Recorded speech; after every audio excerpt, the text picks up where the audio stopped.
Hello and welcome everybody. It is October 19th, 2025. I'm setting up for the Censorship Sucks Roundtable Radio Show Sunday edition. Cecilia Adams in the Kick Chat. Welcome in, welcome in. While I take and get everybody set up and everything going, we are going to be doing the pre-show here in a few minutes. So we'll get everybody up and ready. Yeah, rowdy. Everybody up and ready here pretty soon. Appreciate each and every one of you. Thank you all for tuning in tonight. It is a Censorship Sucks Sunday. Yes, yes, yes. Yeah, if it sounds like I'm a little behind the curve tonight, yeah, I'm not doing all that great, but the guys will be in. That'll be a huge help, and maybe we can get some Yotivation Nation in here as well. We'll find out.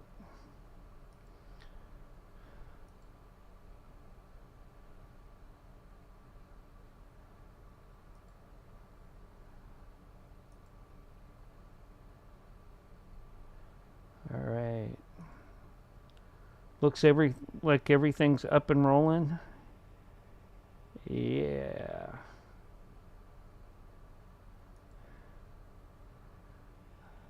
Just let me I'm gonna take and make sure it's all going good.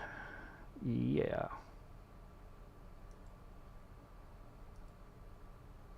Let's see here. Hope you had a great week and a great weekend. And this week, I hope you have an awesome week ahead of you.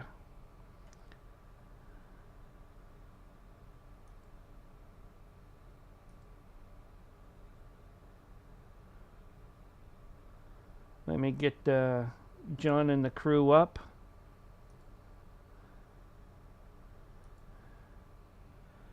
And see how he's doing.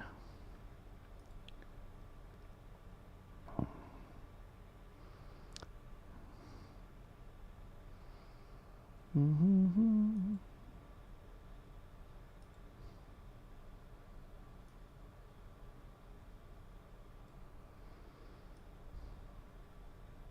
John should be along shortly here after I take and connect up with him.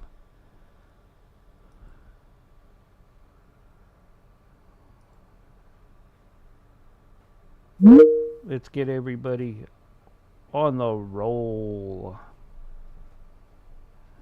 Let's see here. John. Doc 69.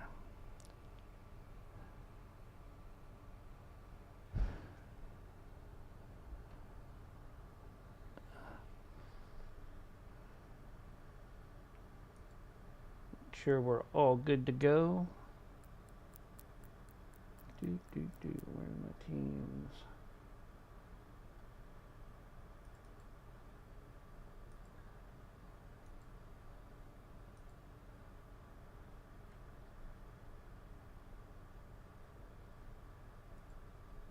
Hello, hello, hello. Hey there. Hey, hola. How you doing? Doing okay. Yeah. Oh, how you feeling? I'm feeling all right. A little tired today, but feeling all right. I don't know. This weather here lately has really got me and my daughter. Man, my sinuses are killing me today. Yeah, I know Yeah, yesterday was like a record high for the day, but yeah. this morning it was nice and cool. I went and sat out in the garden. It was actually kind of cold. It's chilling down. That's good. Yeah, yep, I like this time of year, but the older I get, the longer it takes for me to, kind of transition crap. right. Yep. Hey, what's going on? Hey, how's Hey. it going? Good, good. Hey, I'm gonna go take a leak. I'll be right back. All right. All right. Find yourself a nice flat rock. It's good to have you back, David. More and more. I mean, uh, I was kind of debating, like, hey, let's not do it tonight.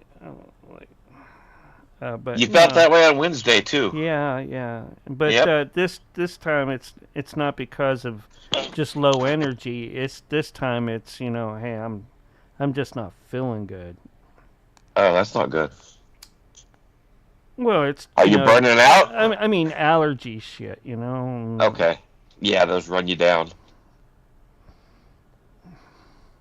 You take a Benadryl for the allergy, and that makes you tired. That makes it worse. No, I Benadryl doesn't do too much for me. Okay. And then they give me like Claritin and all these other ones now, and I'm like, whatever. I was like, Right. and then you got the Flonase, which makes it that's like speed, like Yeah.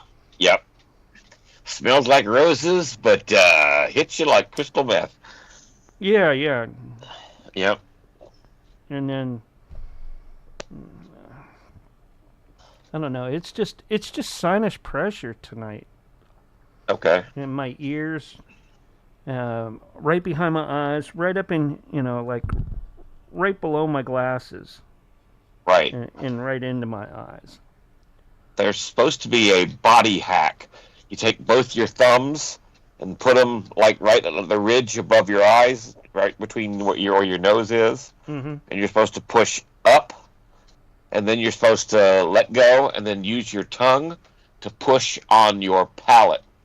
Mm-hmm. And basically, it rocks that entire sinus bone back and forth, and sometimes it'll break up that stuff that's causing the tension.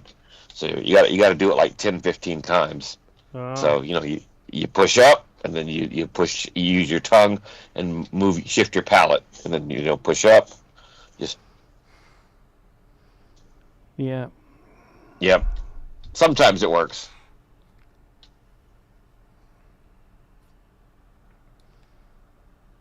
I think It's like all of a sudden your I've nose seen starts some running. rain clouds come in, but I have yet to see anything come down. Yeah, I know. And my pond is so close to being dried up. My Okay. if it does rain, it's just gonna come down in buckets. I just know it. Did you seen Yeah. how dark those clouds are? Yeah. And they're You know what? If we don't get any more rain, we're gonna have to invite CS down to start pissing on everything. Oh no. There you go. Yeah. Yeah. Him and Blue and Zeus. Yep. Yep. Yeah, you sound good too. Yeah. I talked to Willie. He will be back tonight. He will? Willie? Yeah. Yeah, we will. Yeah, he posted a video, said he missed everybody. We just want to keep the producer from interrupting him because he's very sensitive about that, Mark. Yeah. I don't interrupt the talent. Especially when they're a prima donna like Willie. Oh my god. Hey! Yeah, he left everywhere. I mean, even the Facebook chat and everything. It was like, oh man, wow. Yeah. He's Yeah. He said he had a bunch of stuff saved up and I don't know. He's got apparently 3 weeks worth of content to do in 1 hour or 1.5 hour tonight. So what? All right.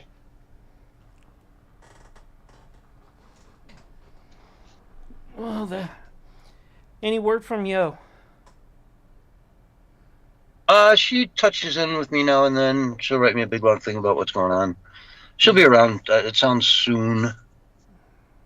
Yeah, I don't want to get too personal into what is keeping her away, but she should be coming around soon.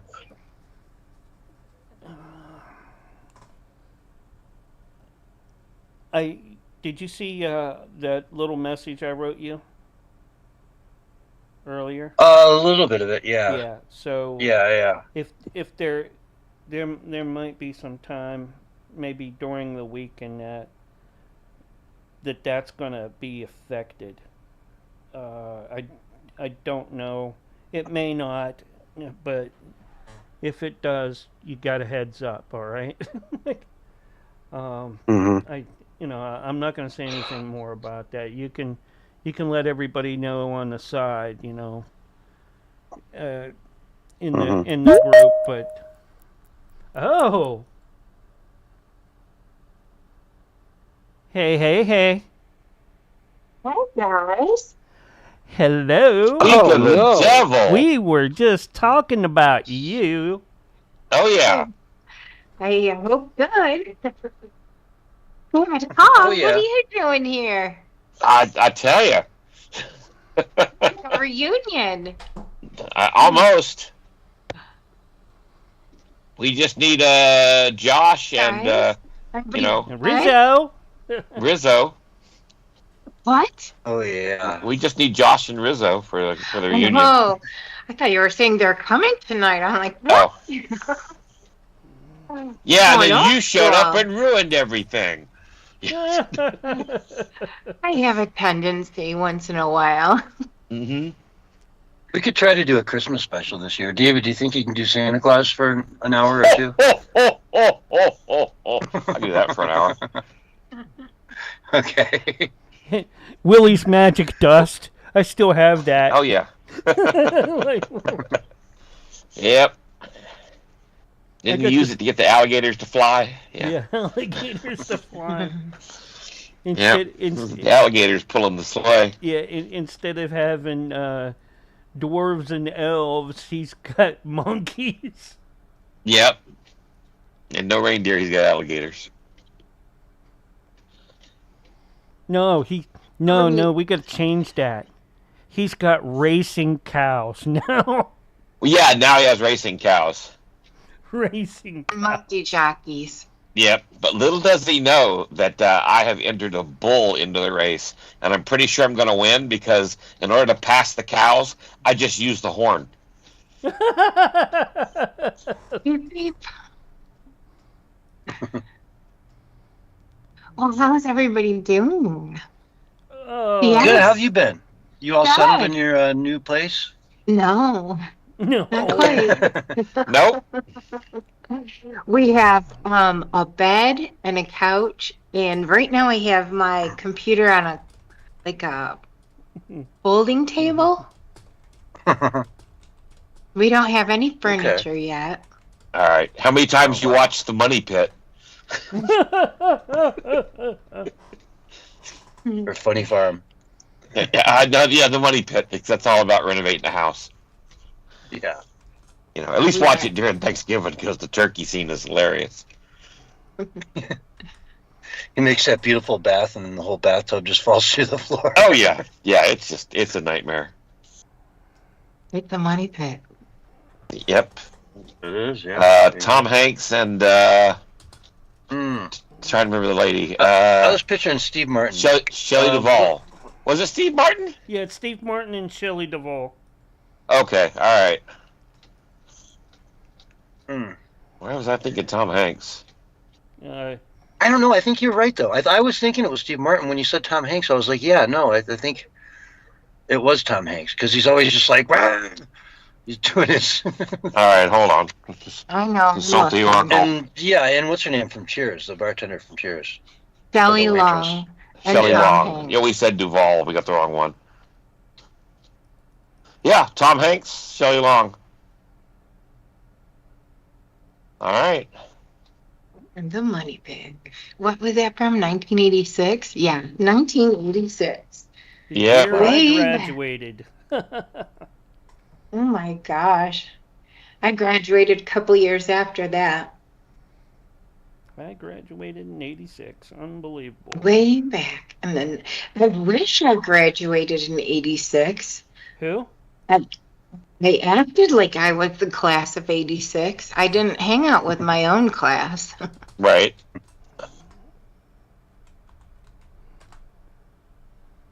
Oh, that was 1980 something. Good times. Yeah, I didn't hang out with many people from my class either. In fact, there was like 2 of us, or 3 of us that were in my year. And so our last year of high school was just driving out to where they were going to college to party with them. Yeah, I went to the class of 86 senior prom, but I didn't go to my own senior prom. Really? I just did everything. Yeah, with the class of 86. They were like my people. I hung out with my class from other schools, but not at my school. Okay. You know what I'm saying? Yeah. I had a network of friends that covered like 3 or 4 different high schools as well. Yeah, that we hung out with. cities. Yeah. Yeah, that was the best way to go because you always knew where the best parties were. And Heck yeah. You know, it's like, Something to do on a Friday night.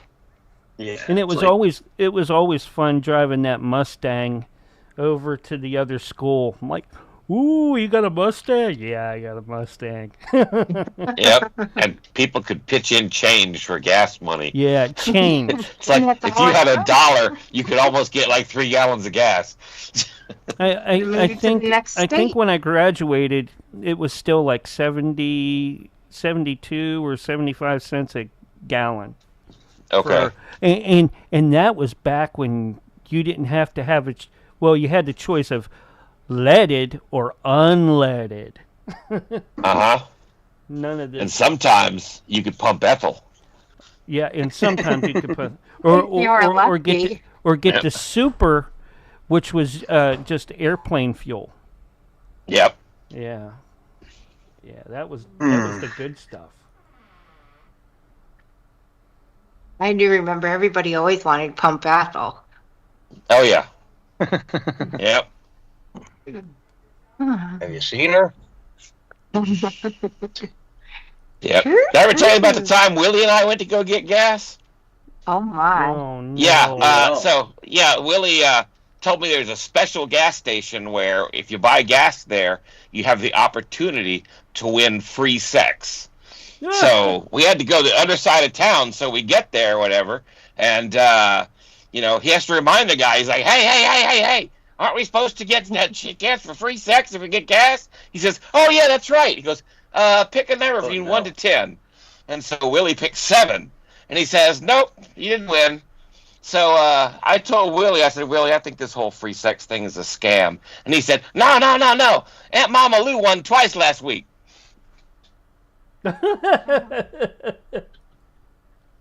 I just got notice. I should have probably noticed it earlier, but that Doc will not be here. Your doctor. Doctor 420. Yeah, no Doc tonight. He got a case of the berries. Oh. Said he had a little bit of a plumbing issue, so I don't means he's like sitting on the toilet or his toilet's broken. Yeah, one of those two. One of those Or two. combination. It could be both. You're right. A He could have plumbing broke issue. his own toilet. Or something happened involving plums. Mhm. What? Yeah. Oh yeah. So that's why I like living alone. Don't Google plumbing. You'll be very upset.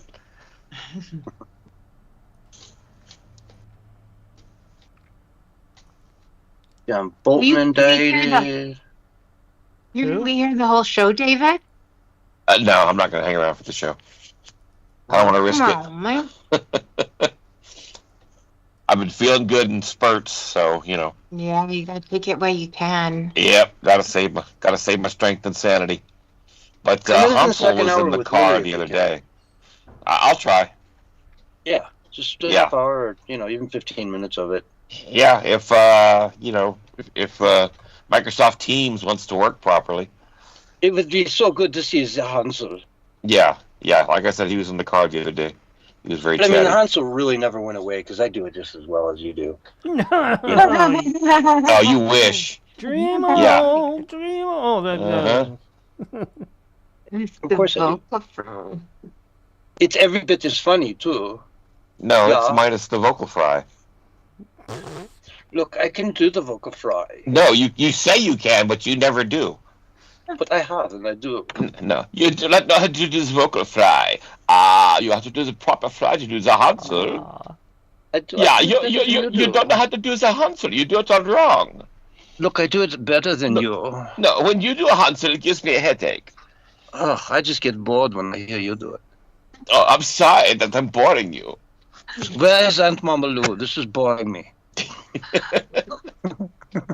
I picture like, oh my gosh, what was his name? He just passed away. Val Kilmer. You know how he did all those costumes?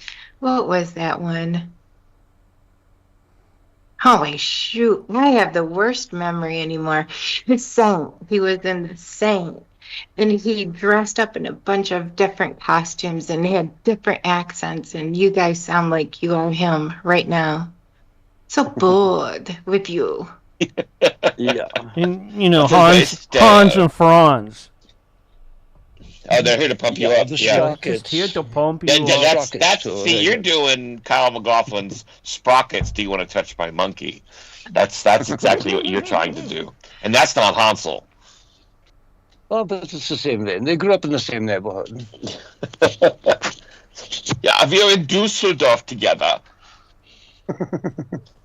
Do you remember about this time a couple years ago, maybe even 3 years ago, we did the vaccine song with Fauci gosh, vax. Yeah, the Fauci vax with Manera, Manera, yeah. yeah. The Monster Mash. Yep. Yeah, that was funny. He took the Fauci vax. He took the vax, the Fauci vax. Yep. It was a graveyard smash. He died in a flash. That's right. Oh, Master, I don't feel so good. I think I have myocarditis. No, the one that I really liked was Going the Distance. Oh, sung by Censorship Sucks. Yeah. Yep.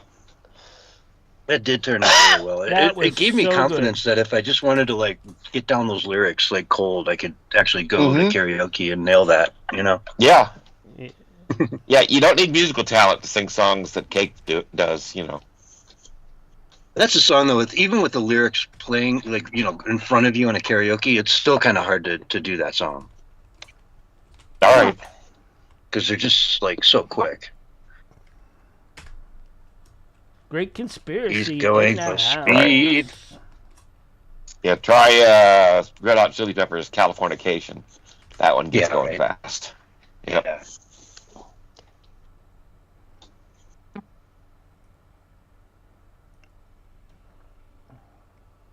No, I was hoping one of these days that you would switch it over to do Give It Away in CS's voice. Give it away. Yeah, I can't do any of those anymore. I no longer pay for that service. Yep. Matter of fact, the CS little voice AI is gone. Oh, yep, all that got wiped when I stopped paying. Yep. That sucks. That's okay. Remember, they're the same ones that killed Joe Biden. Yeah. And I'm sure you can bring it back in like half an hour if you. No. I even tried it. It wouldn't let me do a Joe Biden anymore. Matter of fact, now anytime I would try to make a new voice, I would have to do a voice verification, which meant I'd have to actually have that person like read whatever words happen to pop up. Yeah, it's messed up. Linda Porter in the okay. in the dude, Facebook as someone chat. who was forced to say like a million things I never said, I kind of agree with that policy. Yeah. Yeah. Well, I don't hate it. Yeah, but you have no sense of humor, so it's fine. You really did get in on the bottom floor, David. I remember that. I went away for a camping trip, and when I came back, there was a Budweiser commercial that I never did, but it sounded like me. Oh, yeah. My favorite is when you guys are doing the first time I met David Hogg spiels. Yeah. Oh, man. Some of Oh yeah, those those were just funny. Kind of crazy, yeah. Yep. We really have done a lot of stuff together. It's Yeah. With that, you guys weren't years. even there for. Yeah. Yeah, it's just the best kind of job. You Yep. don't even have to show up. Yep. Exactly. Well, it's the only way I can get CS to say things as they're written. You know. And it's the only way to stop Willie from blowing the punchline in the beginning. Yeah. That's what makes it awesome. What up, Mr. Awesome? What? Mr. Awesome. Oh. You know, we go ahead. I was going to say, speaking of Mrs. Awesome, I'm so glad you're here, because if you weren't, I just only now found out that Doc couldn't make it. So, yeah, I'm just glad you're here. I'd have to, of course, David. I'd have to give him the hard pressure and just be like, David, you got to do it. Just give me to the Willie segment. I'll try to come back for the Willie segment if things work. All right. Yeah. I hope so. But I missed my nap, so just let you know. I know, right? It's so yeah, and right I have set an alarm before, but was never able to get back in. Oh. Yep. Yeah. I'm planning on using the same chat room the whole show.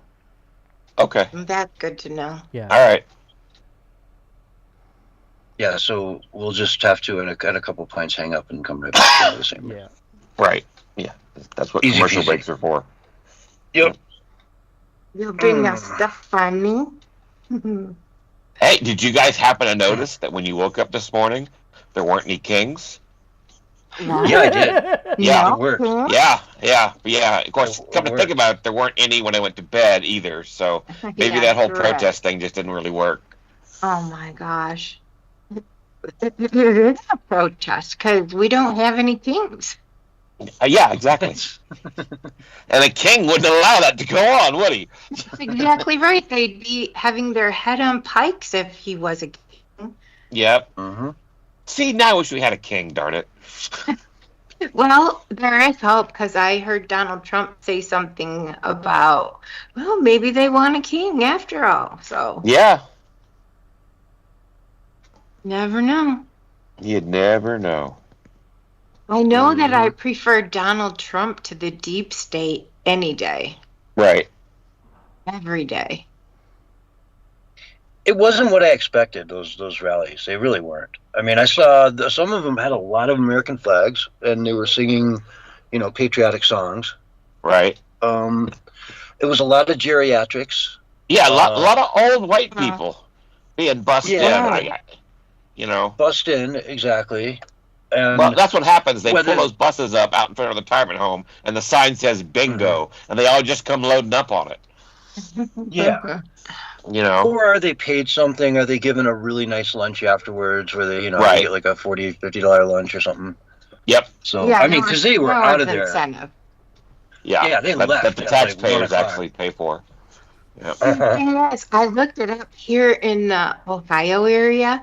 Okay, they started out in the city, so in Cleveland and Akron and Columbus, but it only lasted 2 hours, and then they moved outward in the state to different, towns. And so it kind of made it look like it was a bigger turnout than it actually was. It was just, I believe, recycling people. Like they had that 2-hour rallies for the boomers. Right, and Boston was posting photos from 2017. No. Some other event. Yeah. Yeah. Yep. Oh, I actually drove through my town square, and there were all these old boomers there. And I really, I had a lot of pent up frustration with these people. I was hanging myself out the window, and I was telling them all to F off and get out of my town. Nice. And yeah, I man. really didn't hold back. You're going to go viral one day, aren't you? As some I was crazy flipping Karen. them off with both fingers. Crazy Karen goes berserk tonight in downtown. Yep. We already celebrate no pink Nice day. Yeah. Oh my gosh! I just All right, guys and gal. I am going to hang up here, and then I'm going to call you right back, and then a few minutes later, we will get it going. All right. I'll try to see you guys in about an hour. All righty. All right. All right. Folks, stick around because I'm just going to reconnect them up because Teams has a timer. Doing it now.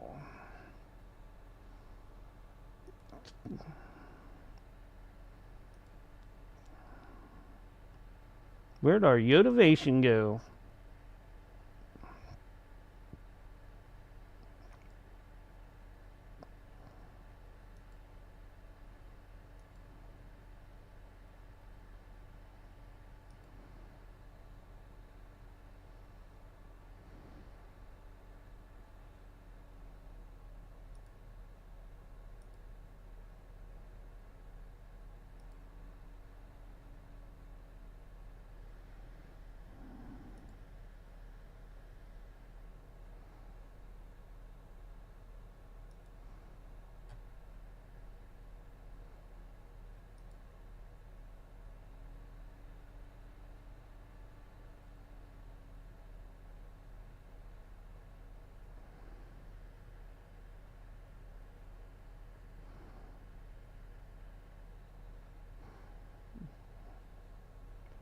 Oh, wonder what's going on here.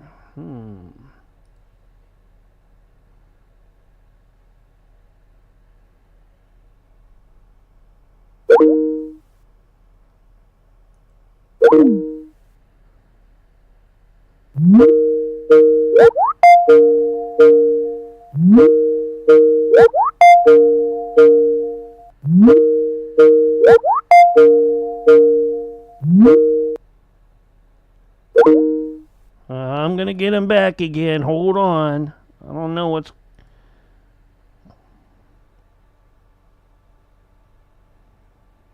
Oh, I see. I see what they want to do. Alrighty.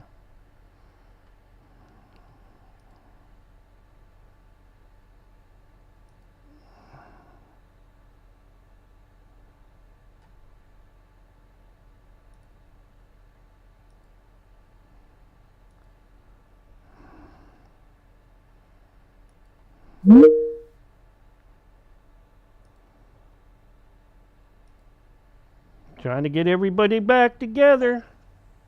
Hello, hello, Okay, hello. here we are. Yeah, I'm you here. sound better now. I don't know why. Yeah. My Where's Yo phone's at? a lot closer. She's gonna need a link for this one. Is this not the same room? No. Okay.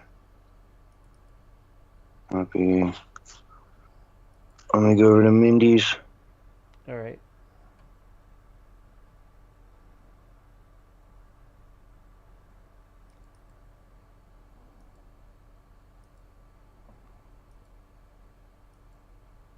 There we go. Oh, anyways, here's your countdown. 5, 4, 3, 2, 1, and you're live and on the radio side right now. Hello, everyone, and welcome to the Censorship Sucks Roundtable Radio Show Sunday Night Edition for October 19th, 2025. And it's been a pretty busy week this week, folks. We've got a lot of stuff to get into. For starters, I guess we should talk about the big No Kings event that went down yesterday in several different cities across the country, from Chicago, Boston, New York, Portland, LA. It wasn't what I expected, right? It went down. It wasn't what I expected. It was much smaller in size than most people had predicted. Now, a lot of that U.S. aid and all that money's kind of washed up. So I think we're starting to see the effects of that when we look at these very, very grassroots. Very not grassroots, the opposite of grassroots, the paid for protesters that come in and get, make a living doing this kind of stuff.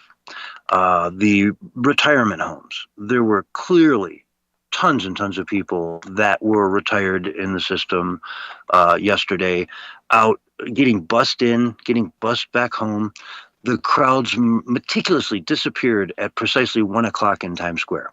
Just went from a couple thousand people there to just nothing. Yeah. At precisely 1 o'clock because they clocked out. Oh, and with me tonight, by the way, she was having a little trouble logging in, finding the correct room, I assume. We've got Yotivation Nation back from hiatus. How you doing, Yo? Doing great. And hi, everyone. I didn't realize we started. Oh, yeah, we're alive. We're alive and on the radio. So, yeah, you said you kind of drove through your town square and saw some people out there. How many? Well, we have a real little town square, and I would say that there was probably about 400 people, maybe. They were like standing single file, maybe a couple rows back, all the way around our square on all sides of the street.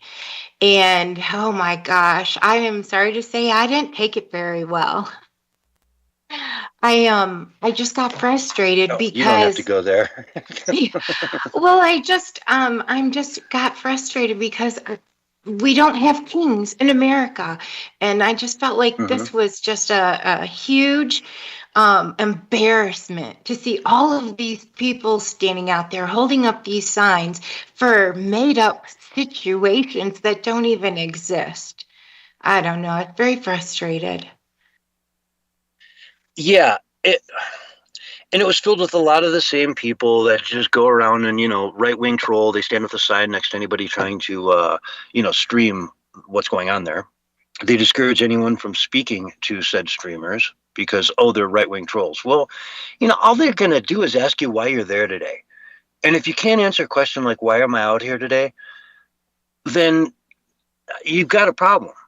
They're paid for or something. They just don't really know. They read a little bit of a flyer. They, got 4 or 5 sentences on it, and that's about it.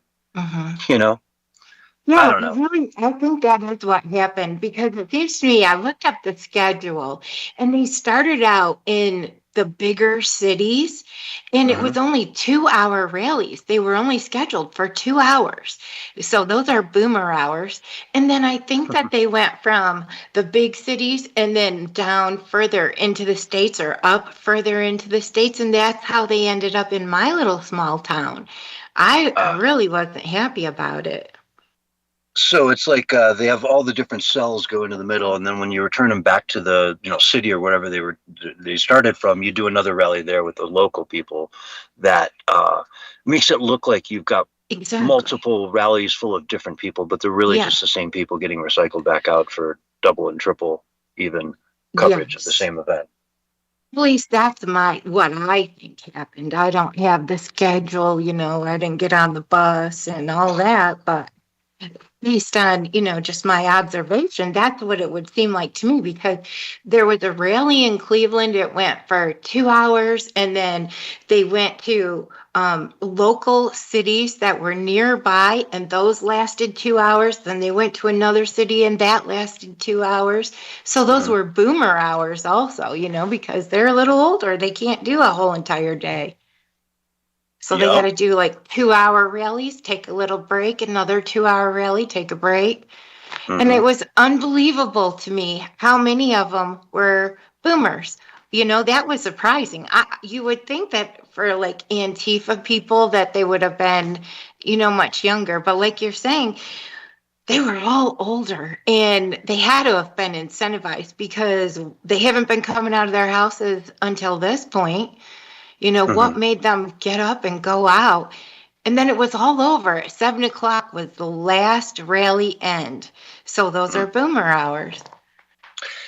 Yeah, it didn't certainly spill into the wee hours of the morning with buildings on fire and all that kind of stuff. But it was a very, I don't know, they tried to cover up the underlying tones because they've been calling this an anti-America rally all week. And so they did try to bring out the American flags, and I even saw some singing of, patriotic songs, which is not typical for a left-wing rally.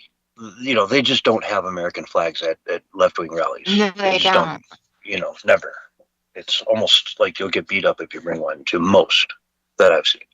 The anti-ice ones as well, you'll see one or two, but they're like token flags. They're just people that are like, hey man, the optics are really bad. There's so many Mexican flags here. We got to at least have one American flag, so they kind of allow it. But it's just, like you said, there is no king in America. We're not, a nation that's anywhere close to having a king. Mm-hmm. And so what's the point of this? Right. It just seems like it's just kind of dumb. It is dumb. And they said that, they wanted to protect democracy. And this is coming from the party that installed Kamala Harris. She did not win any primary. She did not get a delegate. She did not do a debate. She was just installed, and they were okay with that. But yet they want to say that they're for democracy. I think they all need to go figure out, what definitions and things are these days. Because they're a very confused group of people. They're contradictory. Well, then that's the problem, is they're changing the definition of words we've had forever. Fascist is a great example. You know what I mean?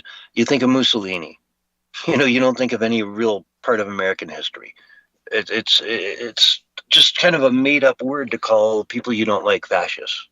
The term Nazi has lost all meaning. A Nazi is something. They were a Nationalist Socialist party in Germany that wanted to seek, control over all of Europe and kill a lot of undesirables along the way.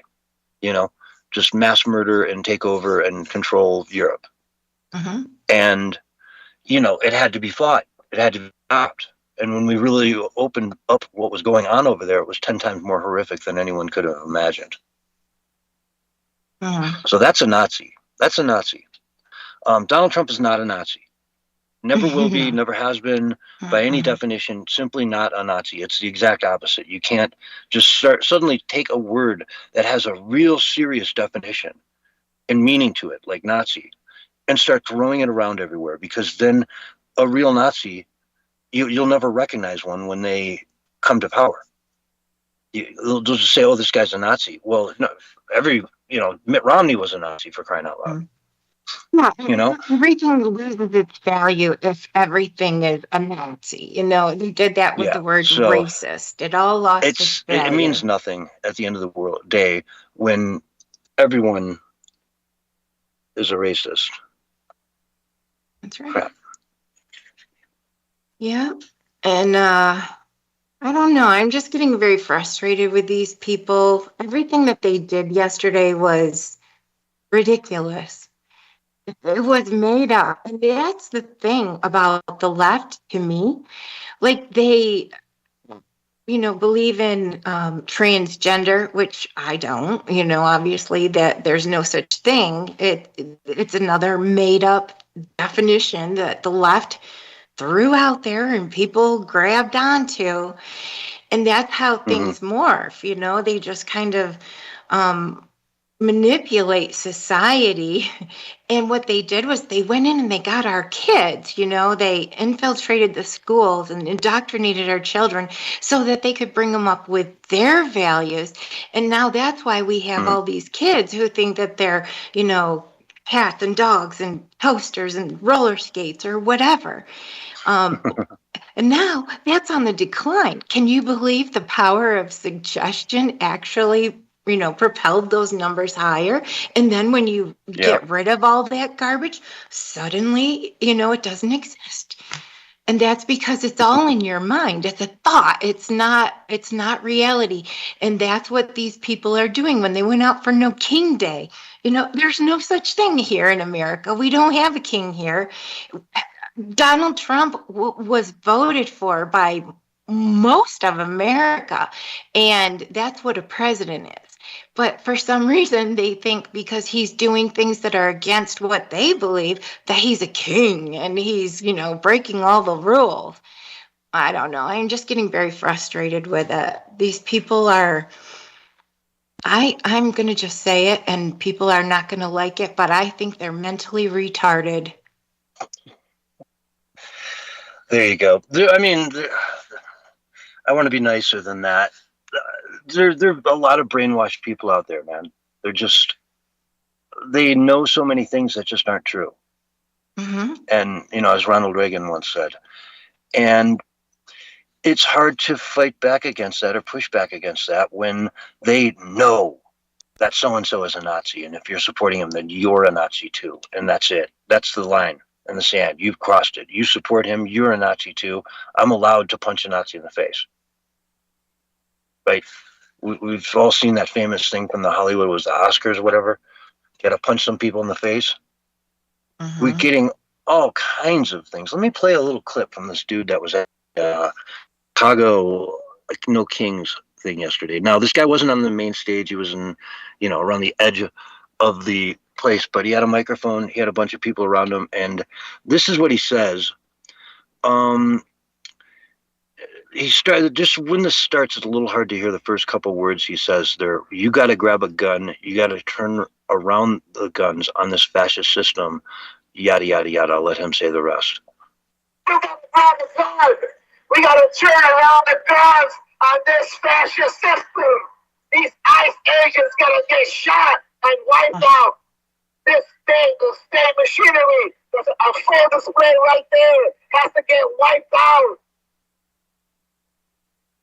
He doesn't want to do it, but he wants you to go do it. Right? This guy looks like a professional.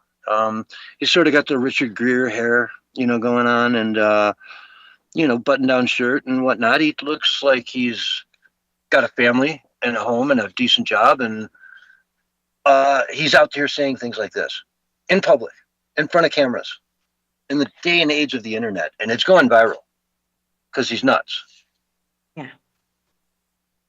And I don't know, man. That guy is not going to pull the trigger, but he sure would like to see someone else do it. More than anything, I think he'd like to see somebody else pull that trigger so that he can sit back and go, you know what, I helped make that happen. Mm-hmm. Scumbag. Yeah, I know. I can see that. We're living in an age today where people are so easily manipulated, and we've been living through, I call it psychological operation after psychological operation. Basically, that comes down to lie after lie after lie after lie after lie after lie. And people's brains have melted because a lot of people bought into those lies and believed it, hook, line, and sinker, like Russia collusion, delusion hoax, Mm-hmm. And so now here we are, all these psychological operations later, and people are still so confused because we haven't had accountability yet. And so there's no clarity, and that's what's missing today. There's so much confusion, and I think that has been the goal, to blur the lines between fantasy and reality, and to make it so that nobody knows what the heck is going on. And then we end up with people like this out there hollering for, other people to go shoot people who are Nazis and fascists. It's just crazy, the society that we've come to live in today. Yeah, we always talk about Yuri Bezmenov, the famous Russian spy who did those interviews after he defected. Long-form interviews, phenomenal stuff. If you've never heard Yuri Bezmenov, go listen to it. It's, like an hour and a half long, and you will you'll be hooked. 10 minutes in, it's like he's got you. And one of the things they talk about is how to fight a war without ever firing a bullet, how to take over a country, how to turn it communist. And it has to do with getting into the psyche and breaking down everything the country stands for, the religion, the family, the values that we used to have here in the country, where kids could have a shotgun in the back of their truck in the back window and go to school, leave the car unlocked, and nobody would dare do anything, That's right. and just to take our society and break it down through critical theory. Critical race theory, you've mostly heard of, but critical theory is a larger parent to critical race theory, which is the subset. Critical theory, just to look at everything in a critical lens, everything. Be as cynical as you possibly can about it all, and explain why it's all broken. Just look at it and say, okay, the system of government is broken because it makes black people into second-class citizens, or whatever you want to do. Just make up anything and roll with it, and point at it, and just be critical. Be critical. So critical theory is what kind of drove all of this to the breaking point, where now we're in sort of this phase that he talks about, where the morals of a country go down and down and down until you come to a breaking point, until an event, something happens that cracks the whole system, that breaks it. The 30-some trillion in debt that we are, Cloward and Piven look into that as well. It all cracks, and then you have crisis. And during the crisis, that's when they can rebuild, put everything back together in a communist fashion, blaming the failure on capitalism, when really it was the subversion of capitalism and Christian ethics and whatnot in the country that led to the ultimate crisis, which then again they rebuild, and then there's a period of putting it all back together, where everyone sort of lands in their new lives under communist rule, and they have to behave. It's the final period where you have to get through that process before you can have a truly functioning long-term communist society. So we're kind of, a lot of people out there are thinking we're just shy of that crisis. They're looking for that event that'll put us over the brink and bring us into the actual crisis, so that it can all be destroyed and rebuilt. What do you say, How close are we to that line? No, I think you're right. I have no idea how close we are, because we, the people, actually can change and alter those events. We don't have to go along with whatever their plans are. And I think that's evidenced through when they had Agenda 2021. And then we became aware of it, and we were able to, not comply, do something about it. Then it turned into Agenda 2030. And if you think about it, in this moment, the left, the deep state, they didn't think that President Trump, well, first of all, he wasn't supposed to win the first time. Hillary was. So that changed some things. Then you fast forward, and they thought that he would be in prison for 90 years by now, and he isn't. And then they actually tried to kill him a couple of different times. Thought he'd be pushing up daisies by now, but he isn't. So there is ripples are rippling as we speak, because what we're doing right now isn't supposed to be happening. And we were never supposed to become as aware of all the corruption as we are right now. And that's what allows us to get into a paradigm shift, because all that takes for that to happen is awareness. And we were living in the media lies, and people were so unaware back in 2016. But look at us now. It's a new day here today. And back then, we couldn't have had lasting justice because people still believe the lies. However, today, having President Trump in there and having all of these ripples rippling, people are more aware than they ever have been in probably all of history. And so we're on the cusp of unprecedented things happening, which is going to lead us to unprecedented results that we've never had before also. And I'm very excited. I can't wait to see what the future holds, because we've already changed it. And I think that you could tell that by all of these people that showed up yesterday. There was no diversity in those crowds. There was just a bunch of boomers out there.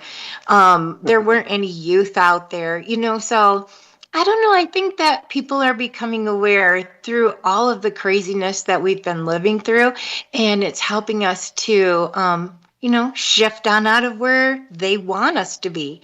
There isn't it's not Agenda 2050. It has a different name, but they do have plans for 2050 now instead of 2030. So I say yay for us. Yeah. And you got to remember, 2021 would have been a very pivotal year. It'd be just the first year into Hillary Clinton's second term had she won, So it was all dependent on her winning, and Trump just blindsided him. They never saw him coming. No. And as popular as he got, and he did such a great job, it just set him back. They changed it from 21 to 2030. He set him back 9 years. And now you're saying they moved it to 2050, another 20 years? 2050, yes. Yeah. So good job, everybody. Good job, President Trump. Yeah. God, it's great having you back, by the way. What a fantastic little monologue you just did there. You're on it. Well, I've got tons up energy. I miss you guys. Yeah, well, I mean, I can tell you've been missing being on the radio because you're taking back to it like a duck to water. Let's put it that way. Well, it's good to be back. Mm-hmm. So, yeah, I think you're right. We are changing the plan that they had put together. When I asked how close we are to that line where, we finally have to cross it, that would have been 2021 had it not been for 4 years of Trump, right? Yes. It would have been 2030 had it not been for his miraculous comeback here and winning all swing states and just on and on and on, what a decisive victory. And to say otherwise, I think is just, you're fooling yourself if you don't think he won a decisive victory. And every single county in the country, I think, went to the right. Yeah, I think that is probably accurate. And that's because his numbers were all skewed anyways. They're trying to give credit to Joe Biden where he should not be getting it. How many? They said 81 million votes, my ass, right? Yeah. No. President Trump probably got way, way, way, way more than that. I don't know. I guess I'm on a different election, actually. Because they try to steal 3 elections, This is just insanity. And they will try it again and again and again until we put measures in place that make it nearly impossible to do so. It was somebody, I recall recently, I think it was in the UK, got arrested or written up or something for, suggesting that they have paper ballots and count them. It's really bad over there. But in the US, we need them as well. Paper ballots, signature. I want a thumbprint on there. I want your thumb. You don't get a little button that says I voted. Your thumb is red for the next 2 days. I almost think you have to pass a test in order to be able to vote. Some of these people, they don't have any right. The ones who showed up yesterday to protest No Kings, there's no protest. We don't have kings. But all these people showed up. And I just think it shows their intelligence level. And these are the people that are voting for the Democrat deep state. It almost is mind-blowing to me. I know we are allowed to vote. We all get one vote. That's the American way. But when I look at people that showed up yesterday, I just think they're not even intelligent enough to know who to vote for. Because they're standing out there protesting a king, and we don't have kings. It's Independence Day. That's when we celebrate that. Yeah, and we're not even close to it. There's no scenario on the horizon where there's anything close to a king coming around, What Gavin Newsom is saying, there won't be elections in 2028. Donald Trump is, I think at that point, he's going to be ready to just be like, hey, I'm done. I'm going to go play some golf. I'm out. He has worked so hard and he has earned the break and for history to be good to this man. He has done so much in a time when people don't even have any idea what the heck is really happening. They didn't even know that he was saving us when he was, because they were still believing the deep state lies. And I'm just so glad that we're coming to a point now where people can understand that hoaxes were perpetrated.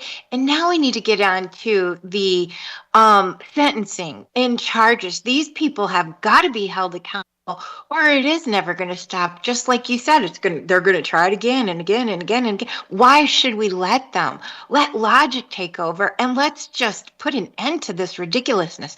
Why do we keep pretending that there's Democrats when really what we're talking about is traitors to America? Now, I'm not saying all Democrats, but the people that are in Washington that are representing the Democrat Party, traitors to America. Yeah. And then a lot of the Democrats don't even know it. And that's where we are. I was watching some clips from, and I've even got a couple pulled up, from Bernie Sanders and AOC at a town hall meeting with CNN, where they're, it's a town hall. So people are asking them all kinds of questions. A lot of them had to do with the shutdown and what they can do about it, right? And they never said anything other than we want healthcare for everybody, right? We want universal free healthcare and another $1 trillion or whatever. We want all of our demands, period. That's what we'll do to to open the government back up, is we demand everything. And they're not in power. They can't just go in there and demand everything and keep the government shut down indefinitely until they get everything they want on their wish list. It's like taking the ball and going home when, you don't like what happened on the field. Right? You know what I really hope happens? That we become accustomed to government being shut down and realize we don't need all these yahoos in there. We don't need bigger government. We need smaller government. And we're on day 18 of this by now? Something like that, yeah. Yeah, and it's, I think, it's the third it started one. on the 1st, actually. It started on the 1st, so it's the 19th today, so whether that's 18 or 19 days, But it started at midnight on the 1st of October, so today's the 19th. And it's always the Democrats that are doing that when President Trump is in power. That's when they decide we need to shut down government because they're trying to hurt him. Here's a clip from that town hall from CNN. Let me play this and then we'll get some commentary afterwards. How do you think this shutdown reflects on Chuck Schumer's leadership? Well, I think it reflects more on Mike Johnson's leadership and President Trump's leadership. This is a leadership which said it's okay to give how do you feel? You tell me. Think it's a good idea to give $1 trillion in tax breaks to the richest people in the country and then make massive cuts to healthcare for working class people? I think Chuck Schumer has voted for continuing resolutions 13 times in the last 4 years, and he has the opportunity to vote for one again, but he's refusing to come to the table. Well, I think, look. This is a CNN town hall, by the way. So that's him just getting basically wrecked on national TV on CNN. And again, though, there's not $1 trillion in tax breaks for billionaires, right? It's just not. He's been saying that about everything.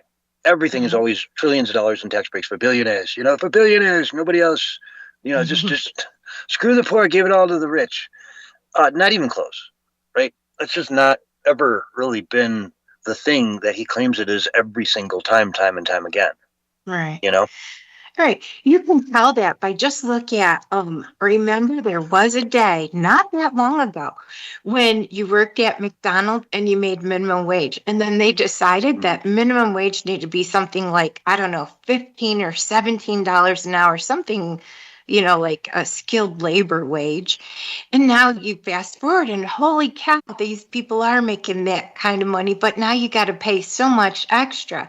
It's like, it's never going to work out when you let Democrats make these decisions.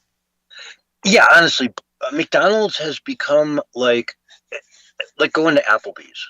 You know what I mean? It's a choice. One just takes a little longer, right? If you don't have time. It's the same price though, and the food is a million times better at Applebee's. Not that Applebee's is like, I mean, it's not the best, but I mean,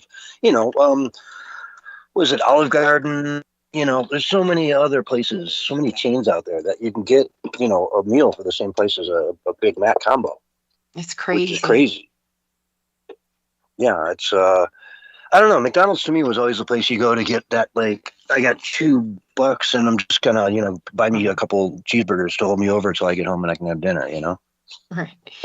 And the whole idea that like they want to tax the rich even more, the rich are the ones who do pay the taxes already, and I feel like as a taxpayer, quit trying to take all of my money that I worked hard for. So I don't know what these Democrats, they like to spend other people's money. Yeah, and really, it's just been the same thing for so long. Throw it down money holes after money hole after money hole, and really not be able to see anything at the end of the tunnel. We're 36 trillion in debt. Do we have absolutely perfect roads everywhere and the best airports in the world? No. Not even close. Do we have high-speed rail like Japan? 36 trillion in debt? We don't. Why not? That's God, Gavin there's people out there that make. Yeah, there's people out there that make it impossible to do those types of projects, even though they scream bloody murder that they want them. But at the end of the day, they're never going to build that high-speed rail in California. They might build one to Vegas from LA, but they'll never get LA to San Francisco. Not in my lifetime, I don't think. No, I think it's mostly opportunity for money laundering is what I believe. But just fraud, really. I mean, not even money line. It's more like just blatant fraud, right? Like, here, I'll pay you $100 million to build 20 feet of rail. Nancy Pelosi's husband involved with that high-speed rail too. It's just I don't know, making deals with the devil. They've made so many hundreds of millions. They've had their fingers in everything. Any and every advantage they could get out of the government to make money for themselves personally, they have fully taken advantage of. I mean, allegedly. Allegedly. And then you have I think President Trump, he's making statements like, let's hold him accountable. He's bringing up Nancy's money that she made. I hope we do go there, and I hope we do get term limits. I hope we get all of these things that need to help correct what we've just lived through, and everybody knows it's been a sham. And I really do hope we find some resolution. With President Trump, there's a chance.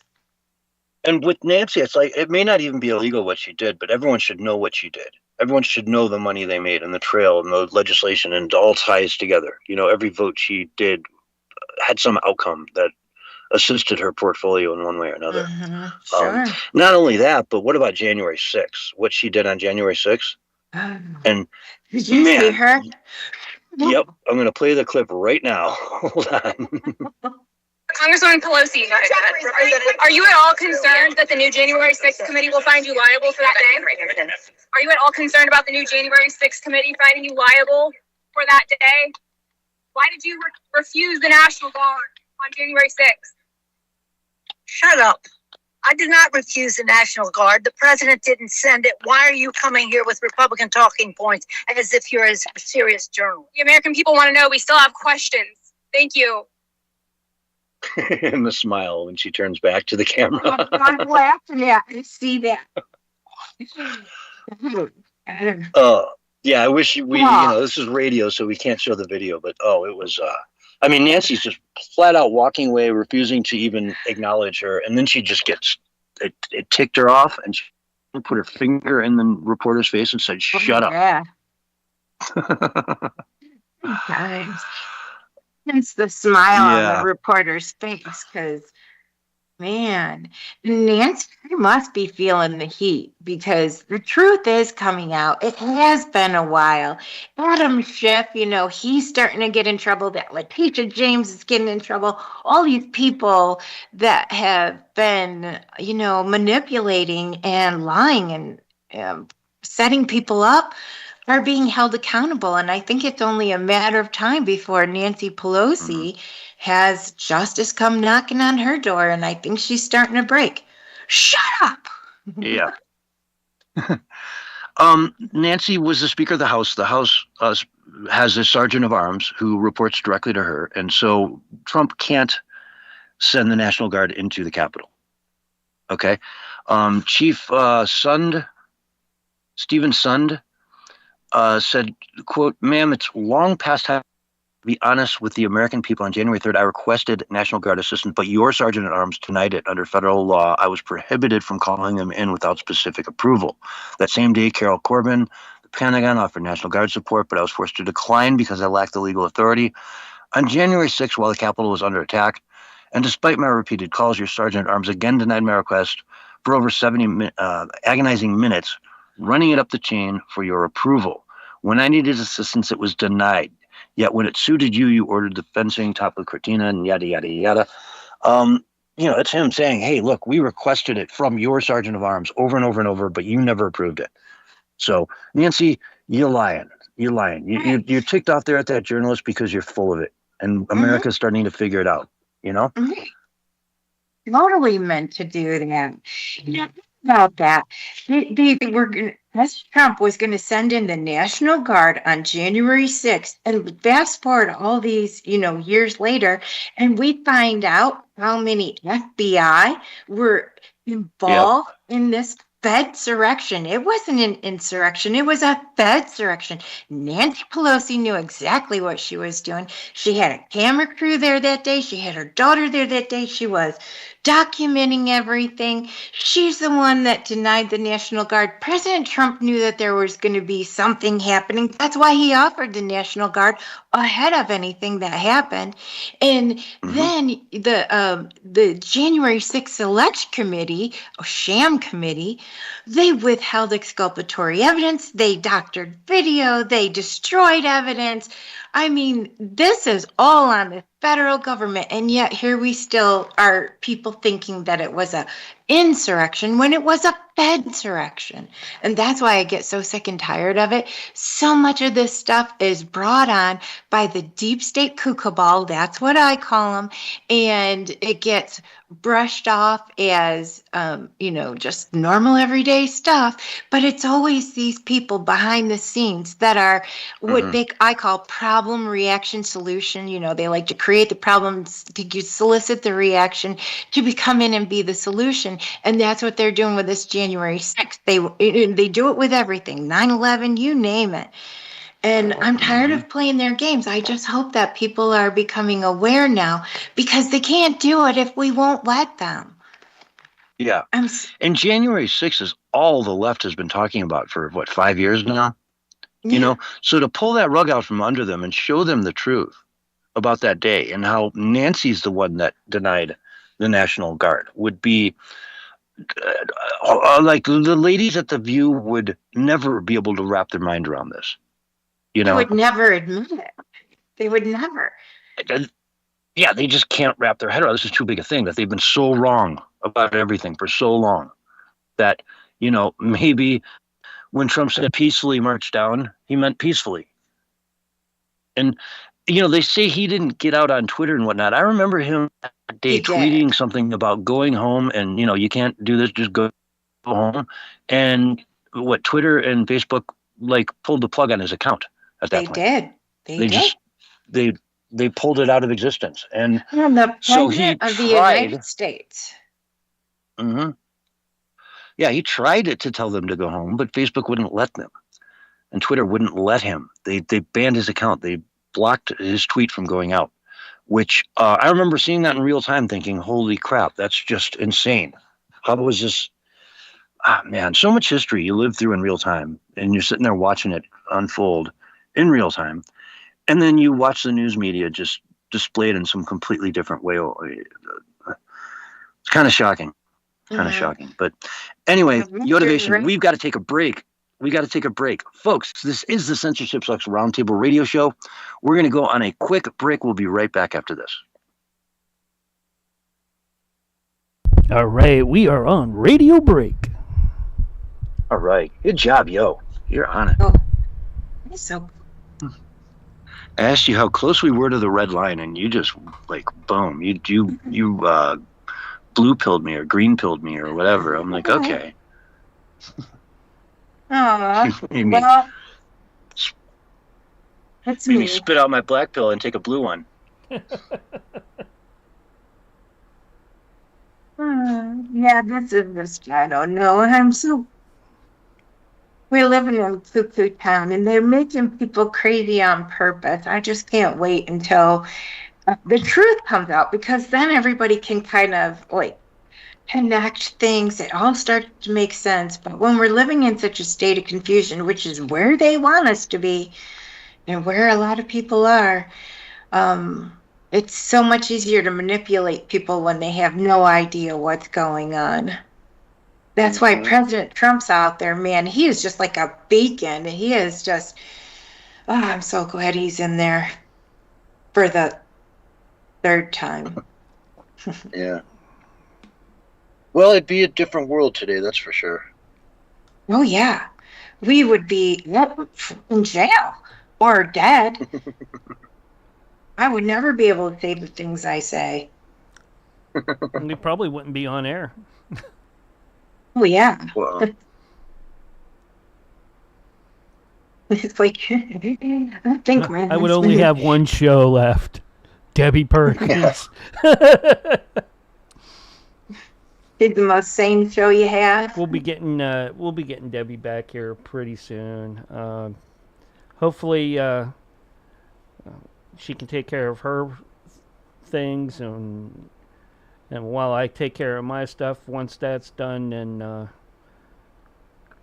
gonna get her up and rolling again, real good. I'm hoping to get her going before Thanksgiving and all that, but that depends on what goes on with me here too. That the way everything has been so up in the air this year, it's hard to make solid plans when everything's so uncertain. This year, has gone so fast, so fast. yeah. I can't believe that I'm 59. My summer went by so fast. Just, I don't know, man. I enjoy it so much that I just went by it in minutes. Blink and it's gone.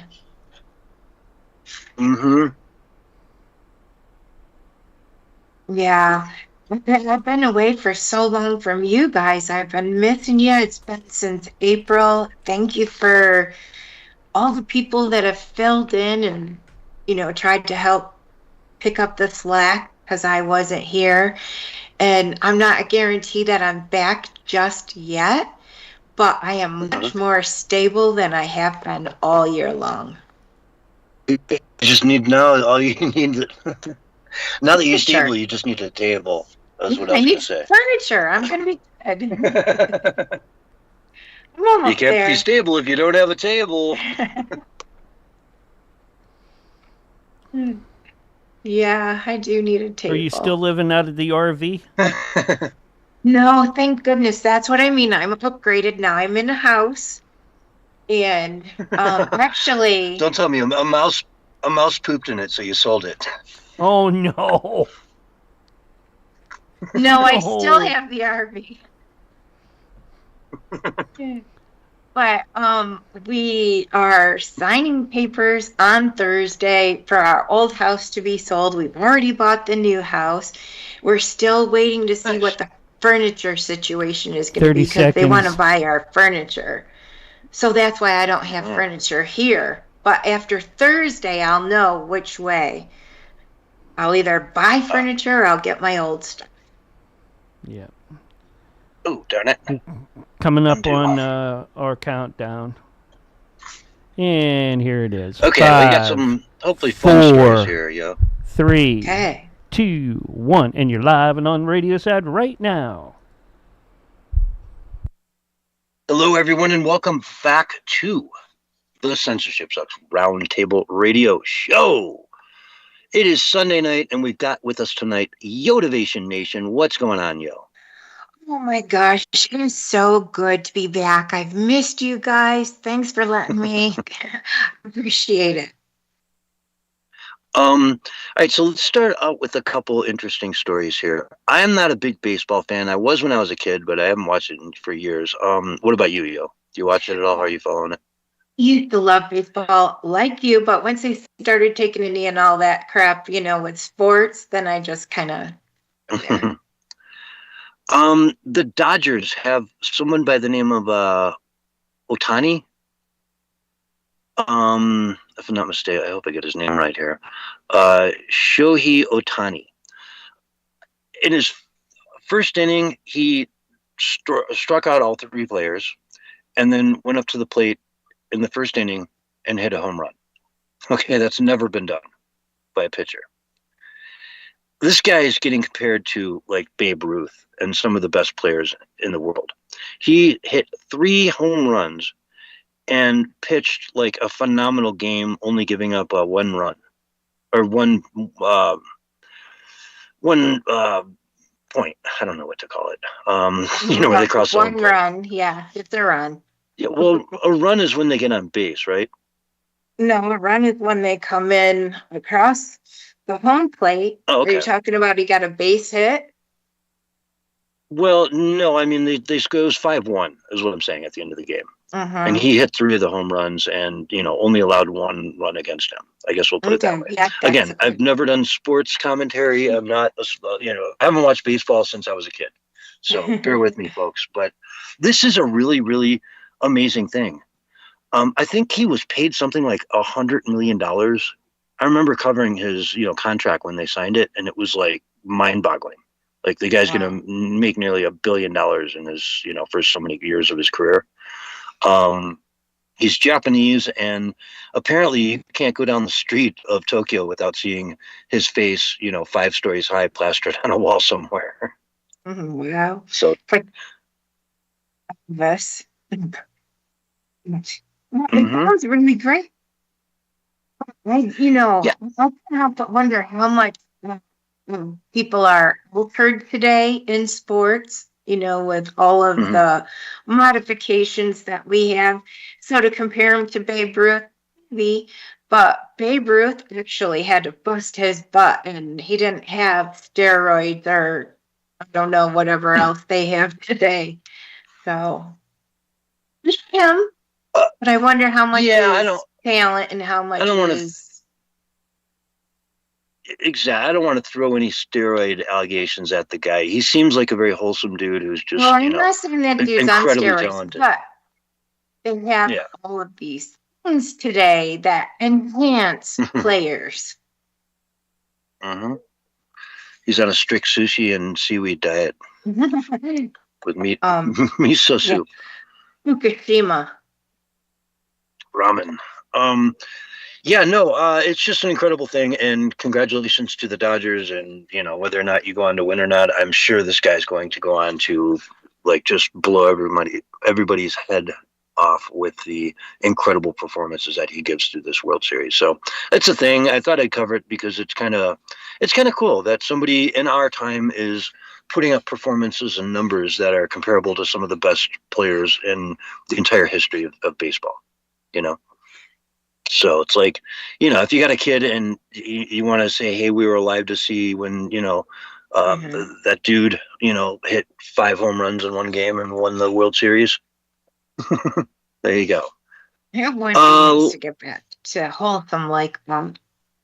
Yeah, it's a good moment in life that people can, go celebrate. Again, I doubt I'll watch much of the World Series, but it exists and it's out there, and if you're all into it and understand what you're going to be watching, could be pretty incredible. Anyway, let's go to the Louvre in Paris, France. They're calling it like a Pink Panther style robbery that occurred at the Louvre, where they got some of Napoleon's treasures, diamonds and jewelry, all kinds of things that were owned by Napoleon, part of history, that are now, they literally used like a man lift to go up outside, get to the window. They had one guy watching. It took them 10 minutes. They were in and out, and they got away on motorcycles, and boom, done. And so this is kind of an incredible thing. It's a huge embarrassment for France, for Macron, to lose something this valuable from the Louvre is pretty, crazy. A necklace, a brooch, a tiara. They have a detailed list of everything that was stolen, but it goes on and on. You can't even put a price on this stuff. It's so valuable, And the sad part is that it's so recognizable that they're probably going to have to melt it down, break down some of the gems and whatnot, and create other pieces of jewelry with it, or just sell them raw or whatever. But they can't put it on the market as in its current form. So that's kind of the tragedy to this, is that those pieces will be probably lost from history forever. Yeah. And, you know, and they're going to get scrap prices for it, which, you know, it's like taking a beautiful thing down to Rick Harrison at the pawn shop, some beautiful piece of jewelry from Tiffany in the, 1800s, and he buys it for scrap and just melts it down. Yeah. What a shame. What a shame. Yeah. You're taking something that's priceless and turning it into something that's just, a little bit of gold and whatever's left. I still have the Pink Panther song going through my head. Did it, that one? Yeah, it's so catchy. Dead ant. Let's see here. Okay, here's a fun clip. Let's play this one. We got just enough time to do some of this. Let's see. That we should have more Republicans on the show, but they don't want to come on. They're scared of us. It's like Marjorie Taylor Greene says that she finds the Republican men afraid of powerful women. Well, that may be true of all the political persuasions. But if they would come on this show, they can explain to us what they're trying to do to this country. Did you catch that? Yeah. Okay, so that's from The View. That was Joy Behar saying that they want more Republicans on the show, but Republicans are afraid to come on. Oh, nice.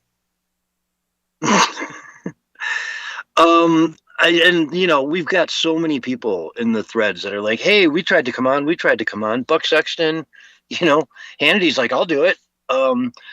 What's your name? Just tons of people are coming out of the woodwork saying, hey, we've requested a dozen times to be on your show. And, every time you say no. So, who's afraid of having a Republican on The View? The Republican or The View? Right. Carol Hines just went on there, RFK Jr.'s wife, most recently. And man, they practically tore her. And she's not even a Republican. She's actually a liberal. She had people have to prove they were vaccinated to attend a party that she had. And they were tearing her apart just because of her husband. So, but I think Republicans, Tommy Lahren said she was on there before they stopped, inviting conservative voices on and before they started silencing people. So, but definitely The View is afraid of Republicans, not Republican men afraid of them. But it's just funny, the bubble they live in, to think that, they just, no one will come on. It's like when Tim Pool says he reaches out to, liberals all the time and they just won't come on, because he tears them up. Hassan Piker would never go on Timcast IRL. He just wouldn't do it. He'd be owned and destroyed. And the whole dog thing would come out to just be ridiculous. So. The View, they said that one Republican did go on that show, and it was Tim, the Toolman. What's his name? Tim the Toolman Taylor. Yeah. I can't remember what his real life name is. Yeah. They just had Ted Cruz on recently, too. Okay, so there's another. Well, I guess when Tim was on there, they didn't even talk politics. They just talked about TV shows. So I still think The View is afraid of Republicans. Oh, well, having a real edgy, again, somebody like a Tim Pool, who just destroyed the CEO and chief legal for Twitter, when he went on Rogan. I mean, ate him for lunch, right? He is the kind of guy that they're afraid to have on. It would be an embarrassment for them. Oh, well, no, that never happened. And why are you quoting that? But anyway, folks, we've got to go to break. This is the Censorship Sucks Roundtable Radio Show. We're going to take a break right now. We'll be right back after this. All right, we are on radio break. Sounding good. Now we bring in the funny. Hour 2. I was hired to bring the funny. And I was not.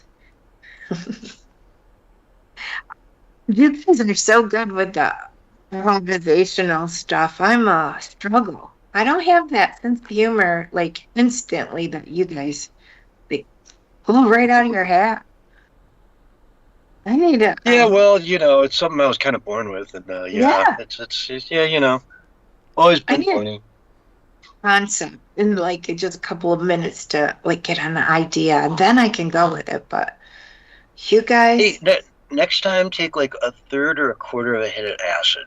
Okay. Oh my okay, God. okay. That's No.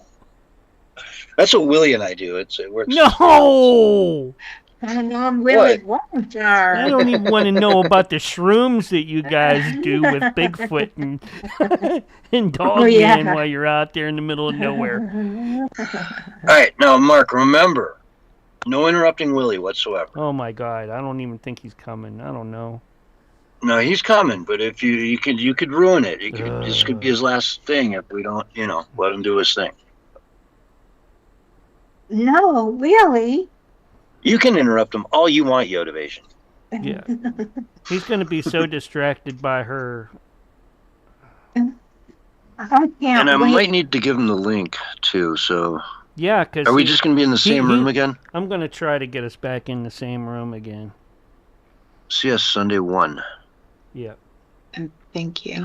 All right, you know what, then? I can send him the link right now, then, can't I? Yeah, because we got about a minute before I take in... Well, less than a minute before I take in close this and then get us back going again. All right. Yo, what's going on? You're as a guest. I can't just bring you right in. I wondered what that was. Yeah, and it's always been that way. You're not logged in. You're coming in as a guest, and that doesn't allow me to take and ring you direct. I see. I'll have to figure it out. I have Teams, but... How do I send a direct message to Willie? I don't know. That's weird. I was just searching for him in chat. He's not in chat at all. He left Teams completely. Search for people. Well... Here we go. He even left Nancy's group. Wow. Yeah. I missed a lot, didn't I? Yeah. Sure did. We missed you too. Aww.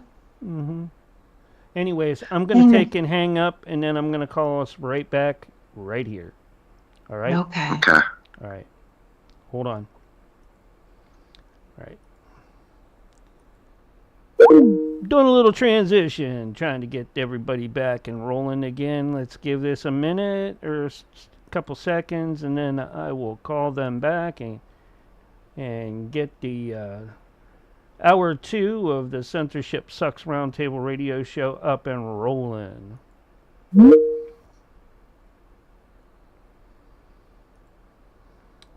me call the group again.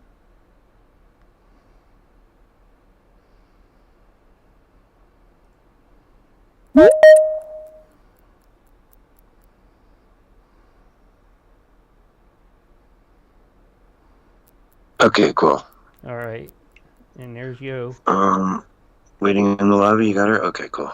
Got her. Oh, Now I got to fix the, I don't know, is David Hogg coming in? He said he might.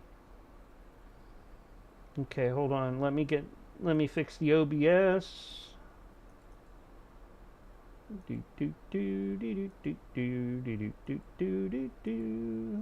What? There we go.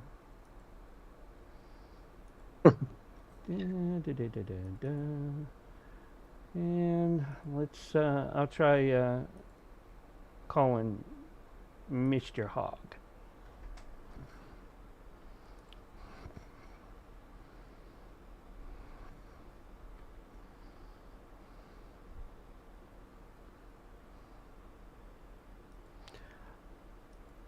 I still have kind of a headache going on, so I don't want to do an after show tonight, guys. All right? All right. no Is that problem. all right with you? It's fine with me. If not, I'll just, I'll just kind of mute out, and when you guys hang up, you hang up. We haven't done this for so long that I was like, I'm so tired. I don't know how I'm going to make it. Then I'm here. Now I have energy. Willie says he's here waiting. Where? Oh, yeah. I don't see him at all.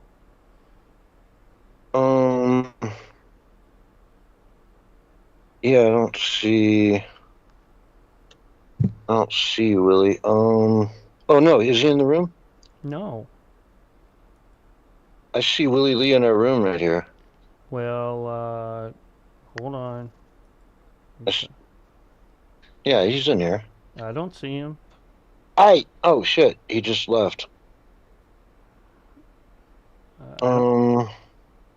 Let's see here. You have to give him the link for this room.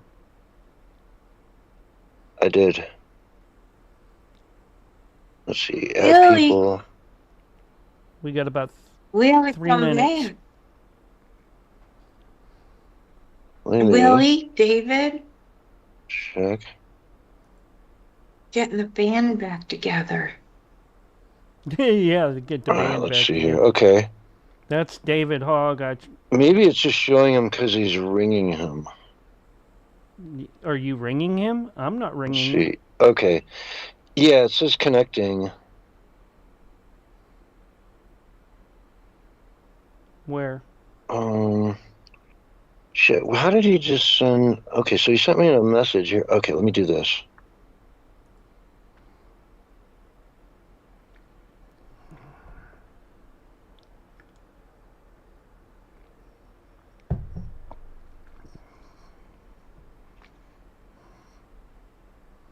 So, Mark, I see your setup over there. It looks very glowy. Is that my my computer? Yeah. Yeah. 1, 2, 3, 4, 5 balls. You have a lot of balls. Yeah, and then I just upgraded my RAM to 128 gig. So. Wow. Sounds like bragging to me. No, not really. There we go. I have no idea what I have. Okay, Really? now Willie's here, I think. Yay. Muted. Willie, you're muted. Hey, Willie, got Aunt Mama Lou here tonight. Willie. Oh, you really smart button, Willie. Oh, by the way, he put you in a Pinto and blew you up in Venezuela. Okay, Mark. Come on, Mark. Don't. No, not to go down this road. Okay.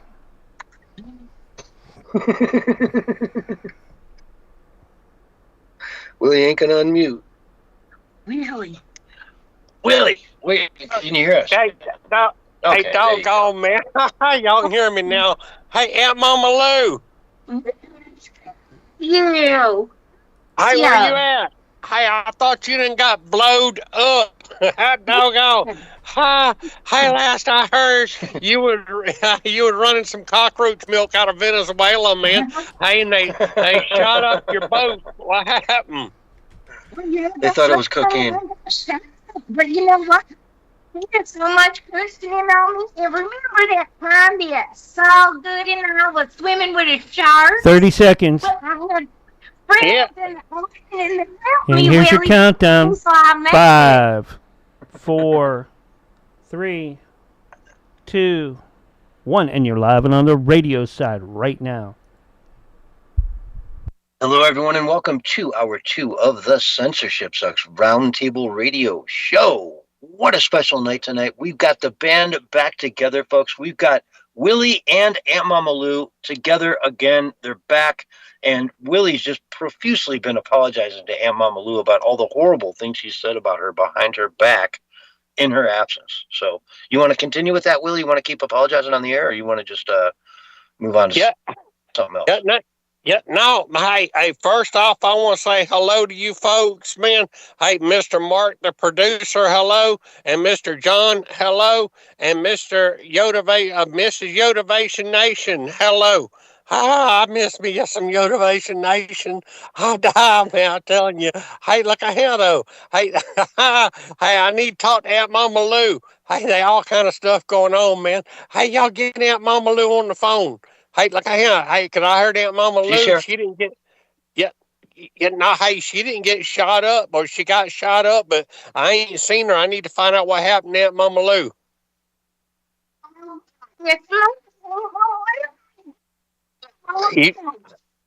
I can't hear you. I cannot understand you. Aunt Mama Lou. Hey. You got to let her keep talking. If she talks for a minute or so, it sounds good. You got to let her warm up the mic. I think there's a conspiracy happening here. No? Willie, can you hear me? Willie, it's Aunt Mama Lou. Come in, Willie. Yeah, I can hear you fine. Yeah, it must be just on my side. Hey, Aunt Mama Lou, what happened to you? Hey, you was hauling a boatload of that cockroach milk out of Venezuela. Last I heard, you got shot up. What happened to you? Really, I got shot up. But was Aunt Mama Lou listening on her. That's why I got to tell. Up in the air is what happened now. Laying back down in the water. And I had experience in the water because I was in there with so good before, swimming with sharks, and I had friends that are still in the sea that wanted to help me. So I got a ride on one of my shark friends, and we went to the beach, and I was safe. There's banana trees I could eat and everything. I still had some coconut milk on me, so I was just fine, Willie. I just didn't have a phone to call you. Yeah, well, hey, I got issues. I got problems. Hey, I need to run. I need to run some stuff by you. Hey, for all y'all out there in Radio Land don't know, my name is Willie Lee. I run Willie's Worm Farm down in Waldo, Florida, and Willie's Cricket Emporium up in Sandy Run, South Carolina. Hey, Aunt Mama Lou has got a sister. Her name is Diane, but her middle name is Rhea. They call her Diarrhea. I ain't gonna lie, her sister's named Diarrhea. Hey, she weighed 550 pounds, man. No, hey, they took her to the hospital on a helicopter. They lowered a pallet down, man. Hey, and they put her on that pallet up underneath the helicopter, took her to the hospital, man. Hey, they landed her on the roof of the hospital. But now, hey, look at here. She got surgery done on her stomach, and they sucked a bunch of weight off of her or something, man. Hey, but Aunt Mama Lou, hey, now your sister is sleeping on my couch because she was living at your place, and your place got condemned or something, man. Hey, Saul Good threw Diarrhea out the house, and he said that he owns your house now because you ain't been around. You're telling me you got diarrhea in your car? I can't understand you. Yeah, your connection's kind of bad there, Aunt Mama Lou. It's coming in and out. Sometimes you sound great, other times you don't. Maybe drop out of the call and come back in. All right. Yeah, try that. Let's see if that fixes it for you. But I don't know, Willie. While she's fixing that, what else is going on in your world? Yeah, no, man. Hey, I was reading a news article, man. Hey, they got problems down there in Florida with the deer. Hey, they got a zombie deer disease in the wild deer down. Hey, give me an idea, man. They got these zombie deers down there, and I need to get a hold of Saul Good because I got an idea for a movie, man. I want to have a movie about zombie monkeys, man. Zombie monkeys. Hey, and the monkeys, but hey, but then you can imagine it. Hey, but the zombie monkeys, they're going to take over, man. They're going to be like running the states and running the army and everything like that movie Planet of the Apes, man. But these are zombie monkeys. Hey, and here's something else y'all didn't know, man. Hey, I was responsible. Hey, Aunt Mama Lou, you there? Can you hear me now? Can you hear me now? You said, can you hear me now? No, I can't even hear Willie. Well, he ain't talking now. He done.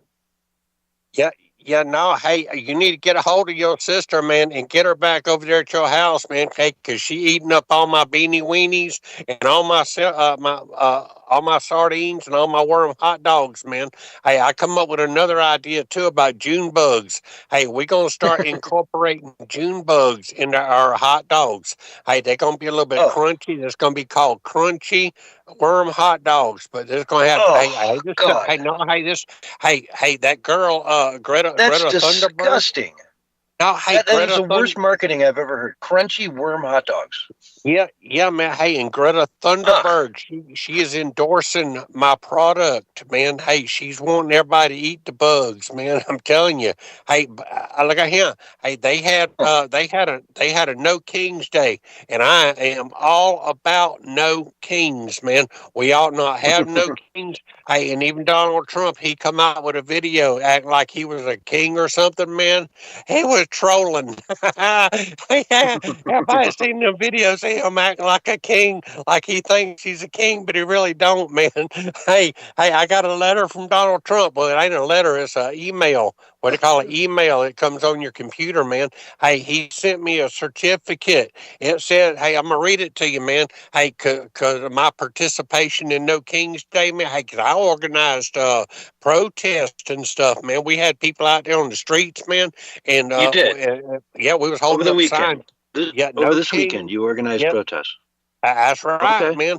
Hey, look at him. Hey, and I got acknowledged by Trump, man. He said, look at him. I'm gonna read this to you. It says, by the power invested in me as president of the United States of America, by the people, for the people, and of the people, I hereby send my heartfelt gratitude for ensuring that there will be no king to replace me. Your outstanding community initiative on No King's Day is duly recognized, and you are hereby awarded with America's Citizen of the Year Award. Yeah. Hey, so y'all remember that, man, when y'all start dirty. No, hey, when y'all start dirty dogging me and y'all think. What? Willie, did he say the power invested in me? Did you read that correctly?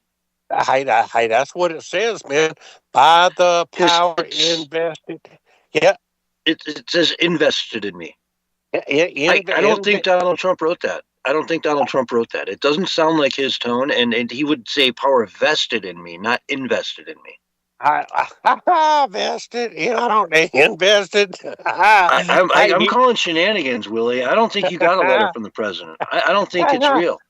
Hey, no, man. Hey, I can show you, man. Hey, I can show you. Hey, but hey, something else I want to tell y'all, man. Hey, Aunt Mama Lou, you there yet? Come on.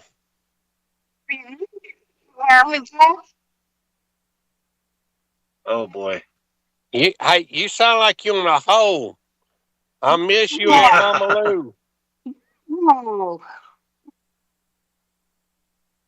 Aunt Mama Lou, I think when you first talk, your voice, we can't hear it, but once you speak for like more than 4 seconds, it comes into tone, and we can understand every word you say. I'm sorry you can't hear me. Go ahead, honey, I'm listening. I can hear you. Yeah, I don't know what happened. Your connection is really bad there, Aunt Mama Lou. I'm doing it. Yeah, doggone, man. Hey, look at here though. Hey, here's what I want to know. Hey, where that dog 69 at? Y'all run him off too? Yeah. Well, you ran him off last week. You kept interrupting him. He stormed off. He gone. Hey, I miss Doc 69, man. Hey, no. Hey, here's what I want to know though, man. Hey, y'all seen that? Y'all seen that Obama fortress is the Obama library, man. Yeah. It looks like a Yeah, fortress. It looks like a fortress of the exile, Sith man. headquarters. Yeah. What do you call it? The Sith Lord headquarters. Hey, yeah, I'm from like that Star Trek movie or something. Yeah. Star Wars, yeah. Yeah. No, hey, it reminded me, man. No, hey, there's this book one time. Hey, I read it. Hey, this book was about this guy.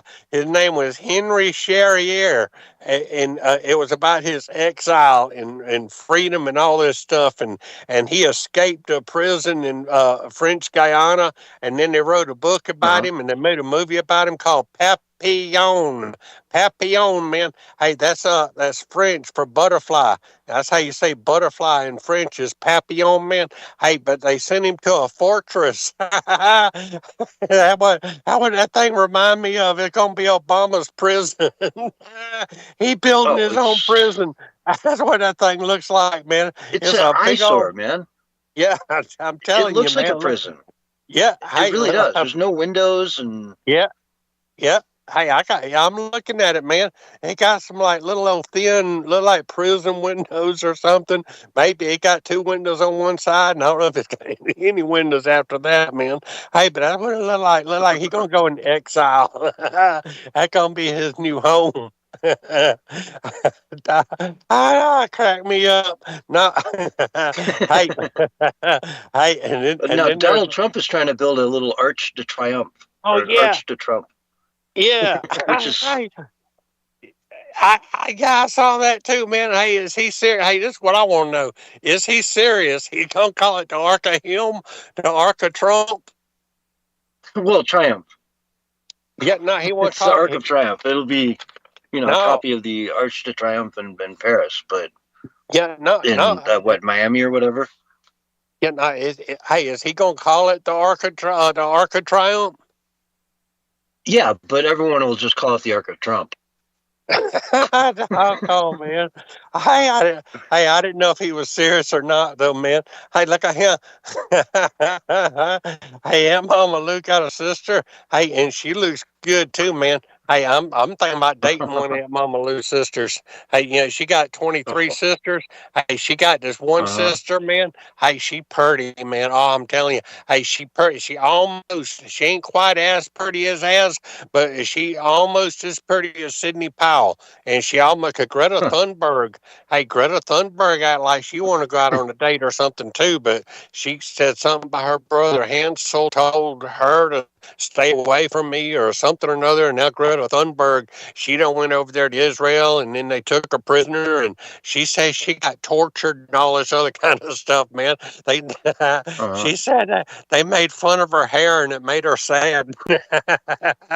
Hey, you can't make it up, man. It's true, man. Hey, but Aunt Mama Lou got another sister. Hey, she pretty, man. She got some big old what you call hooters, man. Oh, look at her. Oh, hey, she got a foot. She got a twin sister living inside of her neck, and the foot sticking out of her neck. If it wasn't for that foot, though, she'd be pretty. I mean, she's real pretty. Hey, that like y'all remember Michael the Midget, man. Michael the Midget, he had a brother named Steve. Michael the Midget used to have 3 legs, and then they found out that the middle leg was his brother Steve. Y'all remember that? Hey, yeah. I don't know what happened. Oh yeah, I don't know what.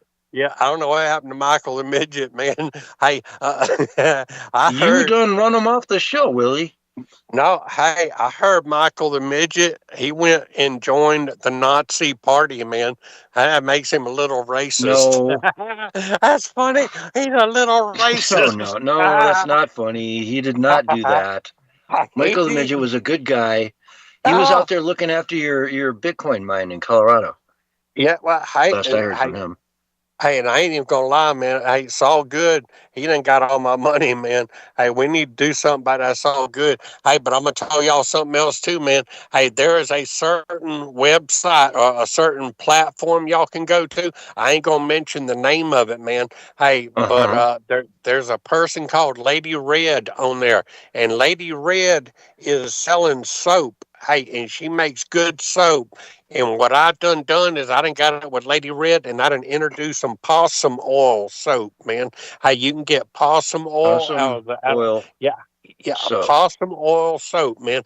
All you got to do is you skin that possum and you get the fat on the outside of it and you fry it up and you put it in that soap, man. Hey, possum oil soap. Hey, it's good stuff, man. It's going to be the next big thing. If you don't believe me, just ask me. I'll tell you, man. Hey, look at here. I'm getting Fight Club vibes out of this, Willie. Yeah. Yeah, I'm getting spooky vibes out of this. Fight Club kind of stuff, you know? Remember when they made soap in that movie? Yeah, no. Oh, yeah. Hey, I remember that. Hey, yeah, that was something else, man. Hey, hey, you know what else they're doing, man? Hey, hey, in the year 2030, hey, because I'm taking that possum oil and I'm making teeth glue out of it too. You can take that possum oil and you can mix glue. it. You mix. Yeah, teeth glue. You know, like the stuff that folks use for their fake teeth that they put in their mouth. Okay, for dentures. Okay.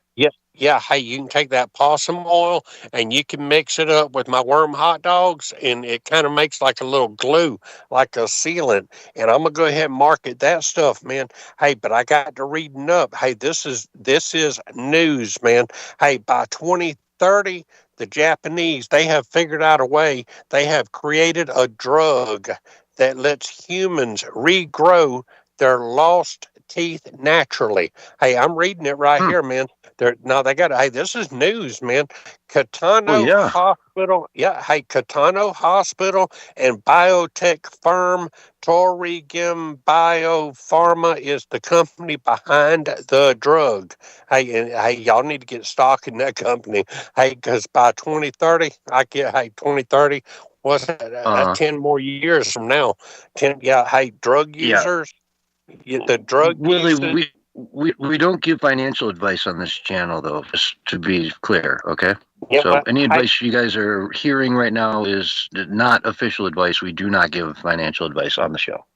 Yeah, hey, look, I'll give y'all some advice, man. Here's what y'all need No, to do. No, Willie, I just did.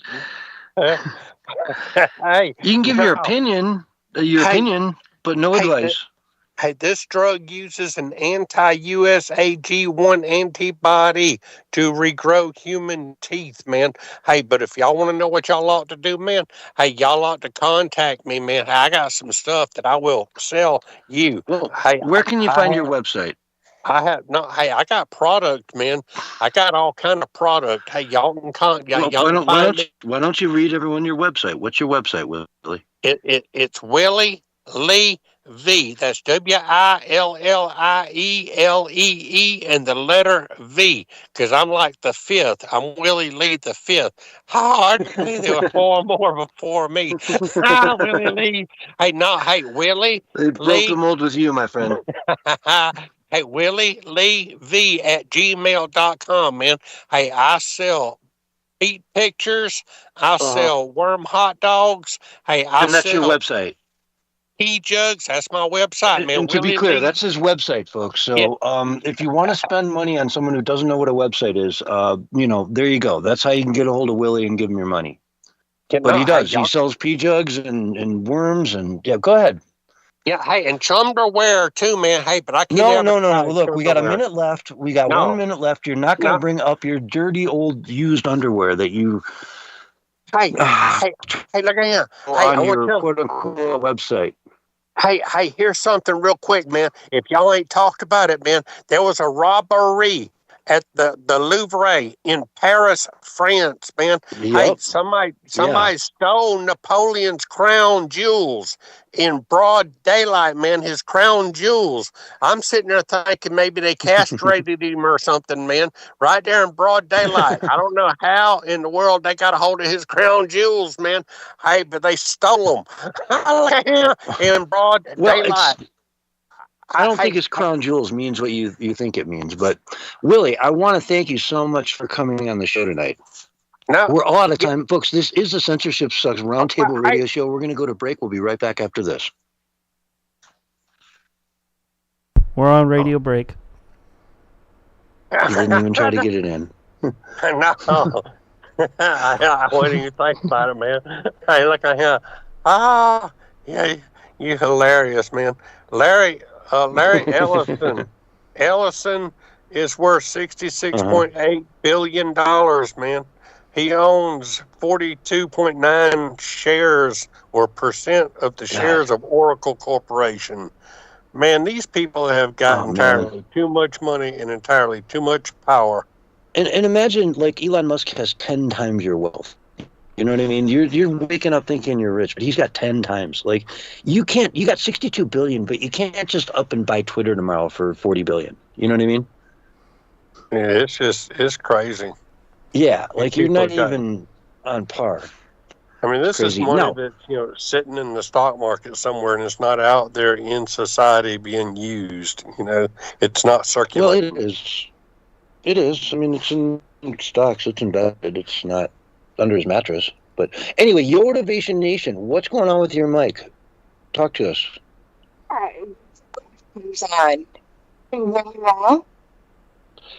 Yeah, maybe get up closer to it and speak louder, especially at burst. Not the reason, you guys. I don't know. I feel bad. It's so choppy. It sounds like Charlie Brown's teacher. I think maybe I better set out for the. I feel bad. Everything was great. I'm all alone if you just go. I know, honey, but yeah.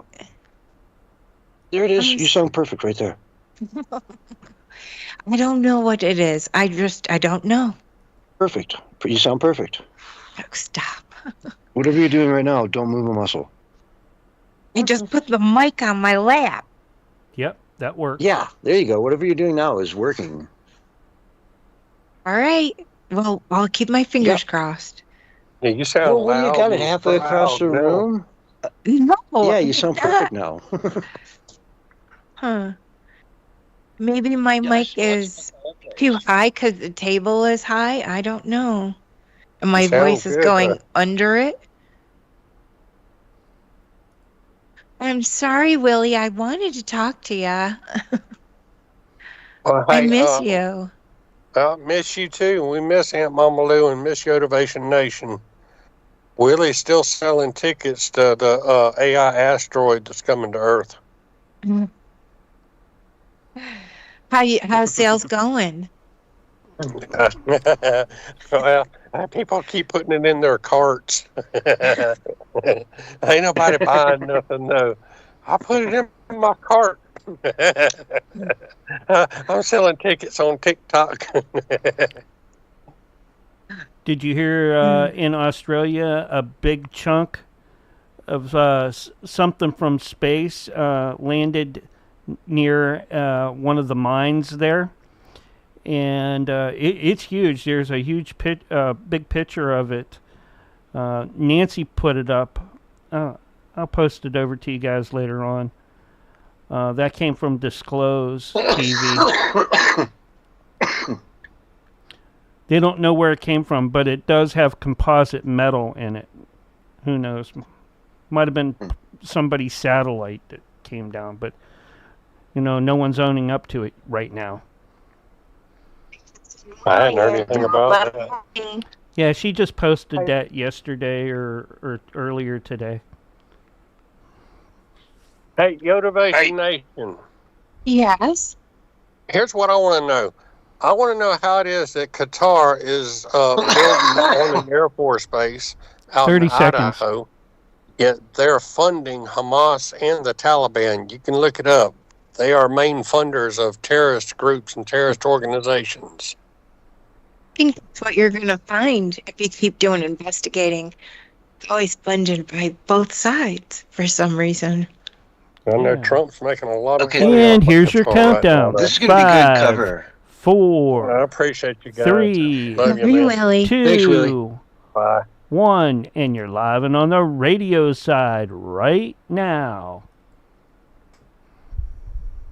Hello, everyone, and welcome back to Hour 2 of the Censorship Sucks Roundtable Radio Show for October 19th, 2025. And what a week it's been. What a crazy week it's been. I feel like there's a couple directions we can go here in the last number of stories that I have to cover, news stories, articles. England, Israel, and, some domestic stuff as well here. ICE mainly. But if I were to dive really into it, I think, let's go to England first. The Church of England splits in half, basically. 40 million members have left the Church of England. Much of the international groups out there are just sick of it. And they're seeing people being appointed to high-level positions who believe in abortion, other, rock-solid issues to the church that are just being completely ignoring doctrine. And so the Church of England, which the King of England stands atop, has just lost 40 million members. Kind of crazy. Yeah.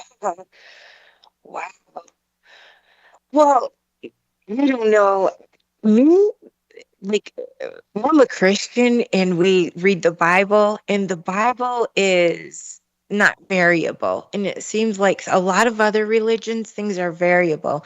And you will lose people if you don't have a consistent message. Mm-hmm. And that's kind of what it is. It's, I mean, again, like gay marriage and things like that are pretty clear in the Bible that, love the sinner, hate the sin, Right. Love the sinner, hate the sin.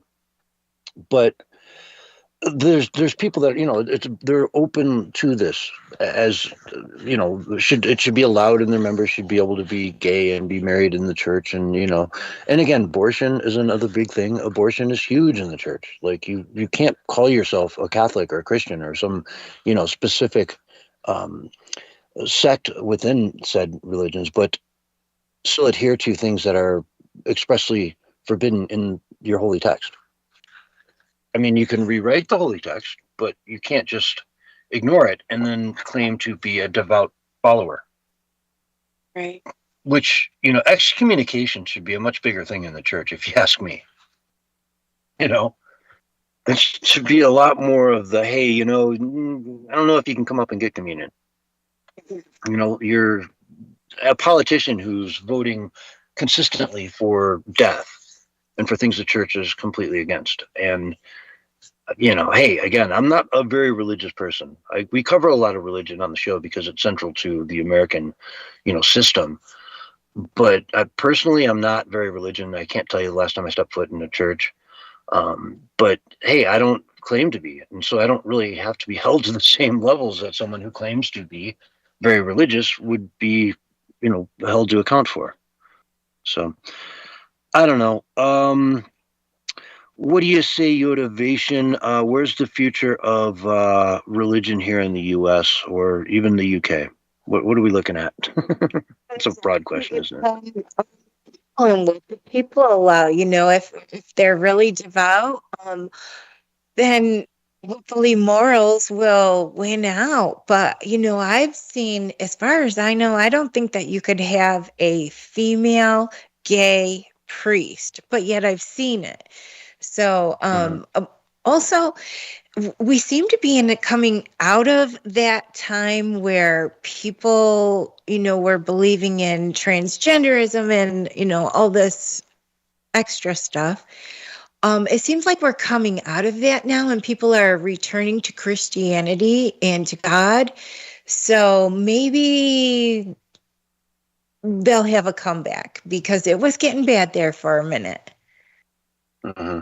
Yeah, after Charlie Kirk's murder, like church attendance went up astronomically, like just huge numbers. Yes. It was Charlie Kirk is going to be more powerful in his death than he was in life. It's like Obi-Wan Kenobi. It's only amplified him. Yeah. Yeah, they're saying that they pretty much got invitations, 50,000 submissions or so for new TPUSA chapters, right? So that's just unheard of. Yeah. And Erica Kirk is a beast. Just what a beautiful, like, perfect person to take Charlie's legacy and just run with it. It's going to be incredible to see what she does with it. I think she's as capable as he was every single day of the week. So good on them. And off we go. While we're still in the UK, let's talk about this one. From Twitchy, UK MP celebrates Israeli soccer fans banned from attending match for their own safety. Okay, so Aston Villa, they have a home Europa League match against Israeli club Maccabi Tel Aviv. And they will have no away fans attend after Midlands police declared it would not be safe based on current intelligence and previous incidents. So the Tel Aviv Maccabi soccer team is part of the Europa League, and they have a match against Aston Villa, who I guess is in West Midlands. And they're just saying, hey, no away fans will be allowed here. No one can come into this game and root for the Jews in England. It's not safe based on current intelligence and previous incidents. Shocking, folks, shocking that they're just saying that Jews are simply not going to be safe at this soccer game. So we're going to ban anyone who wants to support the Tel Aviv team from even being able to come into the stadium. It is shocking that England has fallen to this point. It really is. Nazi Germany's the only place I can, think of in modern history, or even, I don't know how modern that is, but you get my point, where this kind of segregation is allowed. And again, the Jews aren't going to go to this soccer game and cause a problem, right? They're not the ones that are going to go there causing problems. It's the other side, the ones that hate the Jews, the ones that are marching through London and all these other cities in the UK screaming free Palestine, from the river to the sea. Take it all back, get rid of all the Jews, and make it a Judah-free zone in all of Israel, from the river to the sea. That's what they want. And until they get that, they will never stop chanting. They will never stop marching. They will never stop until they get that. And so, they just got to fight back. It's, again, there's people, I saw these interviews. Tommy Robinson's been in Israel the last week, and he's talking to, British Jews that say, I feel much safer in Israel, in an active war zone, basically, than I do in the UK. Okay. So, I don't know. What say you, Yo? I think there has to be accountability, and I don't know how things work over there. I'm just an American. I haven't even been in the news. I haven't been keeping up with anything. All I can do is give you my reaction about things. And I just find that I think that we need to have more accountability, hold these people accountable. You can't go around harming people and chastising people that way. It's just, we can live civilly. We've already proved it. And we just seem to be allowing other cultures into other nations. Specifically, I can speak about America. And these people are not here to assimilate, and they're trying to actually dilute the culture. So, I really hope that England will hold on. I hope that America will hold on. I hope that the world will follow suit with Donald Trump and stop letting illegal aliens into other nations. We have rules for a reason, and when we blur the lines, get rid of accountability, this is what we end up with, and nobody has control of anything. So I just think that we need to get back to some accountability and justice. Mm-hmm. Exactly. Excuse you. Excuse me. My dog does one of those every now and then where you throw down like 4 in a row.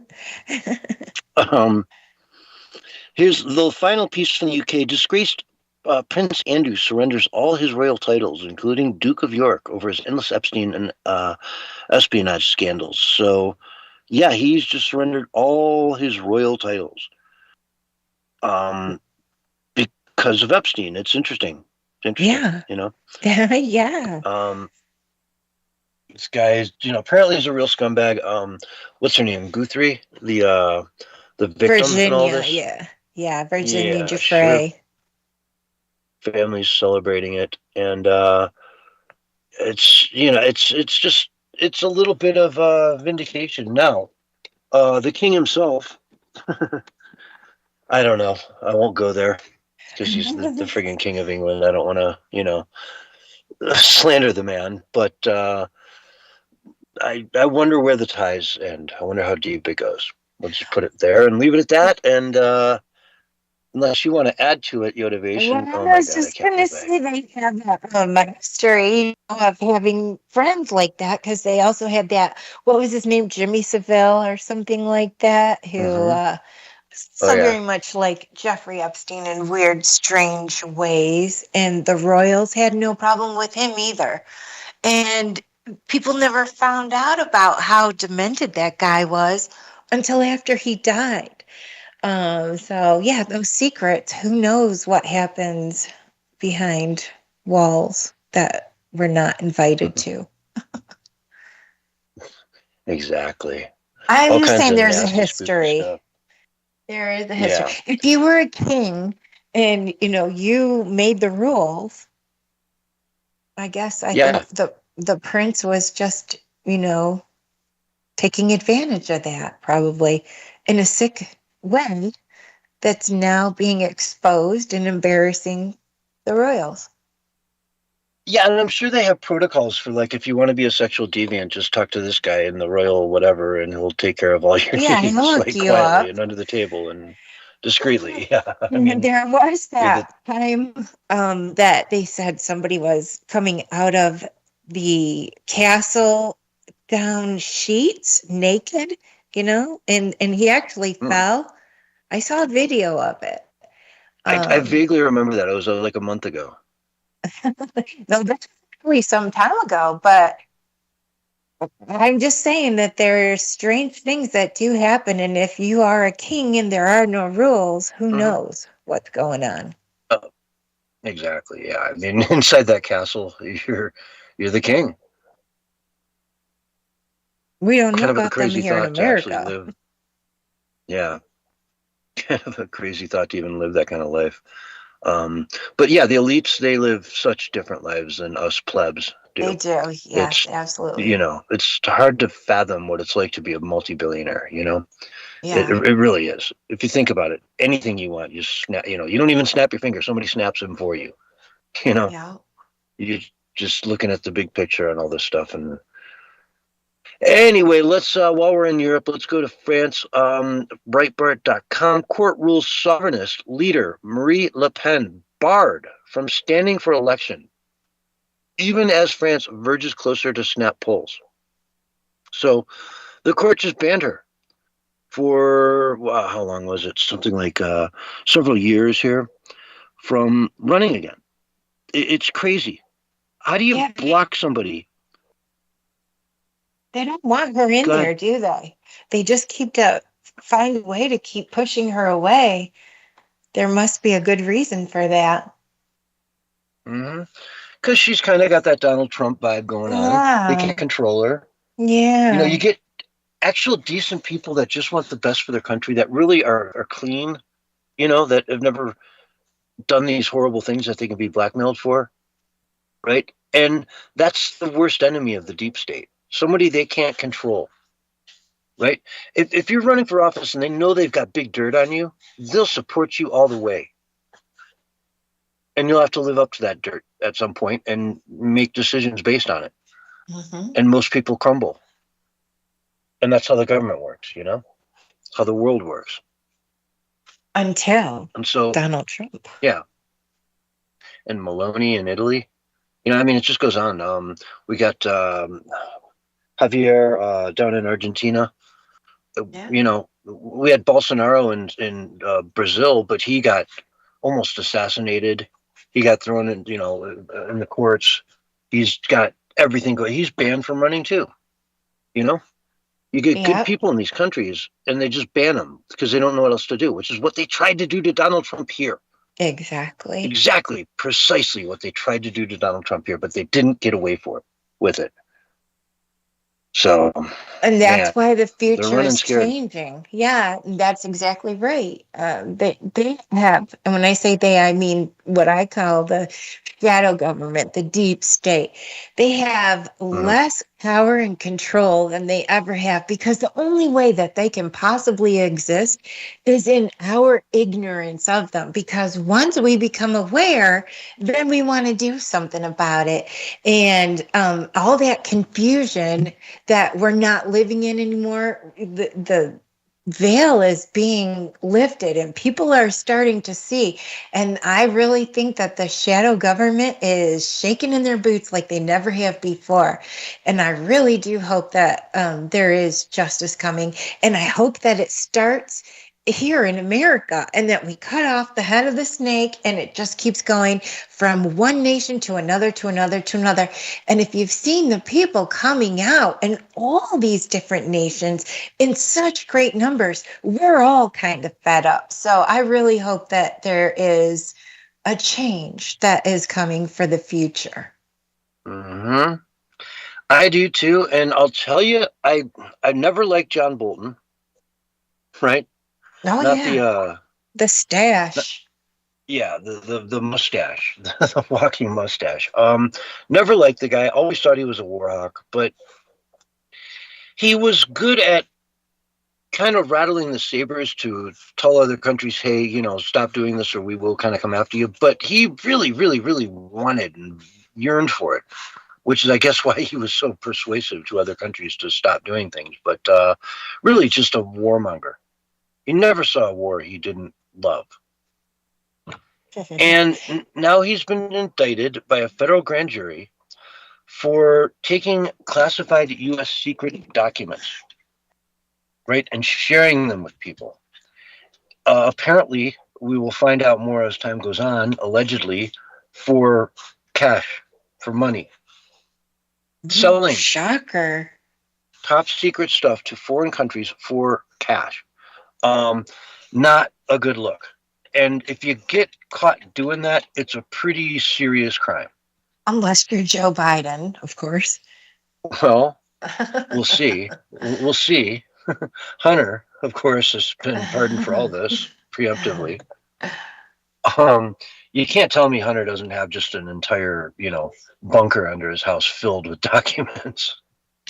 Oh my gosh. Yeah, you think about that. If you want to talk about Hunter and documents, that's what I always thought. Like, that's how he could, sell. That's what the Bidens were selling. It wasn't a brand. It was secret documents, classified documents that he had stashed in his dad's garage that he could access at any time. But yeah, and access to power when they had it and all that other stuff. I mean, it was a crime syndicate. Yeah, and it's the same thing with this John Bolton. They should not have classified documents, period, outside of a skip. It's illegal. But yeah, here we are. Yeah, so I think this will be pretty open and shut, and the penalties are pretty significant. I mean, he could face serious jail time. There's talk that he might, never come out in his natural lifetime, which, I don't think that's necessary, but to see some people go to jail, man, we've all been saying it. We want to see it. We want to see some people go to jail. Blocks. Yes. Yeah, they've got to start holding people accountable, or there will not restore trust, and we can't have a system without trust. Yeah. Letitia James, we got James Comey. Yeah. So exciting. There's hope out there. There's people that are going down. Yeah, it's a lot different with Trump, where they had a law that he broke, and in some cases never even really tell the jury what the law was that he broke, and yet they still found him guilty. Right. But Letitia James, man, she's all over this stuff. I mean, she went after Trump over the smallest little thing that you can't convince me that's a crime in any way, shape, or form what Trump did. in her case at least, where that was the one with the he was trying to get a loan against a high-rise building, and he, they said, what do you think the property's worth? He said, I don't know, the 500 million. And they said, no, it's probably closer to 4.7 is what we did our thing. And so she went after him for over inflating the value of his property. This is the same woman that went after him saying that Mar-a-Lago was worth about, what'd she say, 18 million? That's right. Yeah, and it is worth hundreds of millions of dollars. It generates now. It generates millions of dollars a year from membership fees, right? Millions. It's insanely expensive to be a member of Trump Mar-a-Lago. You know what I mean? And so it's very, very, very profitable. It's worth much, much more than 18 million. The land is worth hundreds of millions. The buildings are worth tens and tens of millions. The brand is worth a fortune to own Mar-a-Lago. So what she did against Trump was despicable. Yet she was out there putting together false documentation saying that she was the primary resident in different rental properties that she gave. One of them, by the way, she rented out to her niece, who was a wanted fugitive who had a warrant out for her arrest in South Carolina, if I'm not mistaken. And so she was aiding and abetting this person who's wanted by the police by letting her live in her home. And it goes on and on and on. The more they dig into her, the more I learn, and the more it just sounds like, holy cow, aren't you the pot calling the kettle black? Right? That's kind of funny. Yeah. Didn't she also list her father as her husband in mortgage papers? Yeah, allegedly. And she's turning out a lot to be like the other one that went after President Trump. What was her name? Fannie with the cash. Fannie Rose, yeah. Yeah. Yep. And her boyfriend. Yeah. It's turning out to be a lot like that, isn't it? Everything that they were going after President Trump for turned around and, they're the ones that are guilty. I can't wait. Justice, catch up with these people quick. Yep. And it is. I mean, it is. John Bolton pleaded not guilty today. Is he not guilty? Well, we'll let the courts decide, I guess. But in the meantime, kind of not looking that good for him. Let's see here. How? Go ahead. I was just thinking we might even have Clapper, sitting there and those guys right after Comey. So let's just hope we keep going down the line, because there's a lot of them. Exactly. Jack Smith, slippery dude. I don't want him anywhere near the Department of Justice. Right. Like just that guy. Yeah, get him out. But anyway, we've had a lot of unrest and whatnot with these different ICE raids that are going on. This week in Illinois, they arrested a police officer who was an illegal immigrant. A cop. Insane. A friggin' cop. You're a cop and you're here illegally. Yeah. Don't you remember, though, only just a couple of years ago, they said that illegals could be policemen. And then you look at what's happening in Chicago, look at what's happening in Michigan. There's this other, I think it's near oh my gosh, I can't even think of which part of Michigan, but he's a Palestine supporter that is the police officer up there, and this is what happens when you blur lines. It becomes insane. Yeah. Now, this is a good example of sort of the double-edged sword. On one hand, this guy should never have been a cop. There should have been. Well, there was another dude who was running the Nebraska education system, or Iowa, that was here illegally, had all kinds of different terrible things in his history, but yet he was allowed to somehow run the education department. But here, here's a cop. He's probably a really good guy, right? He's been here since 2015, so he's been around 10 years.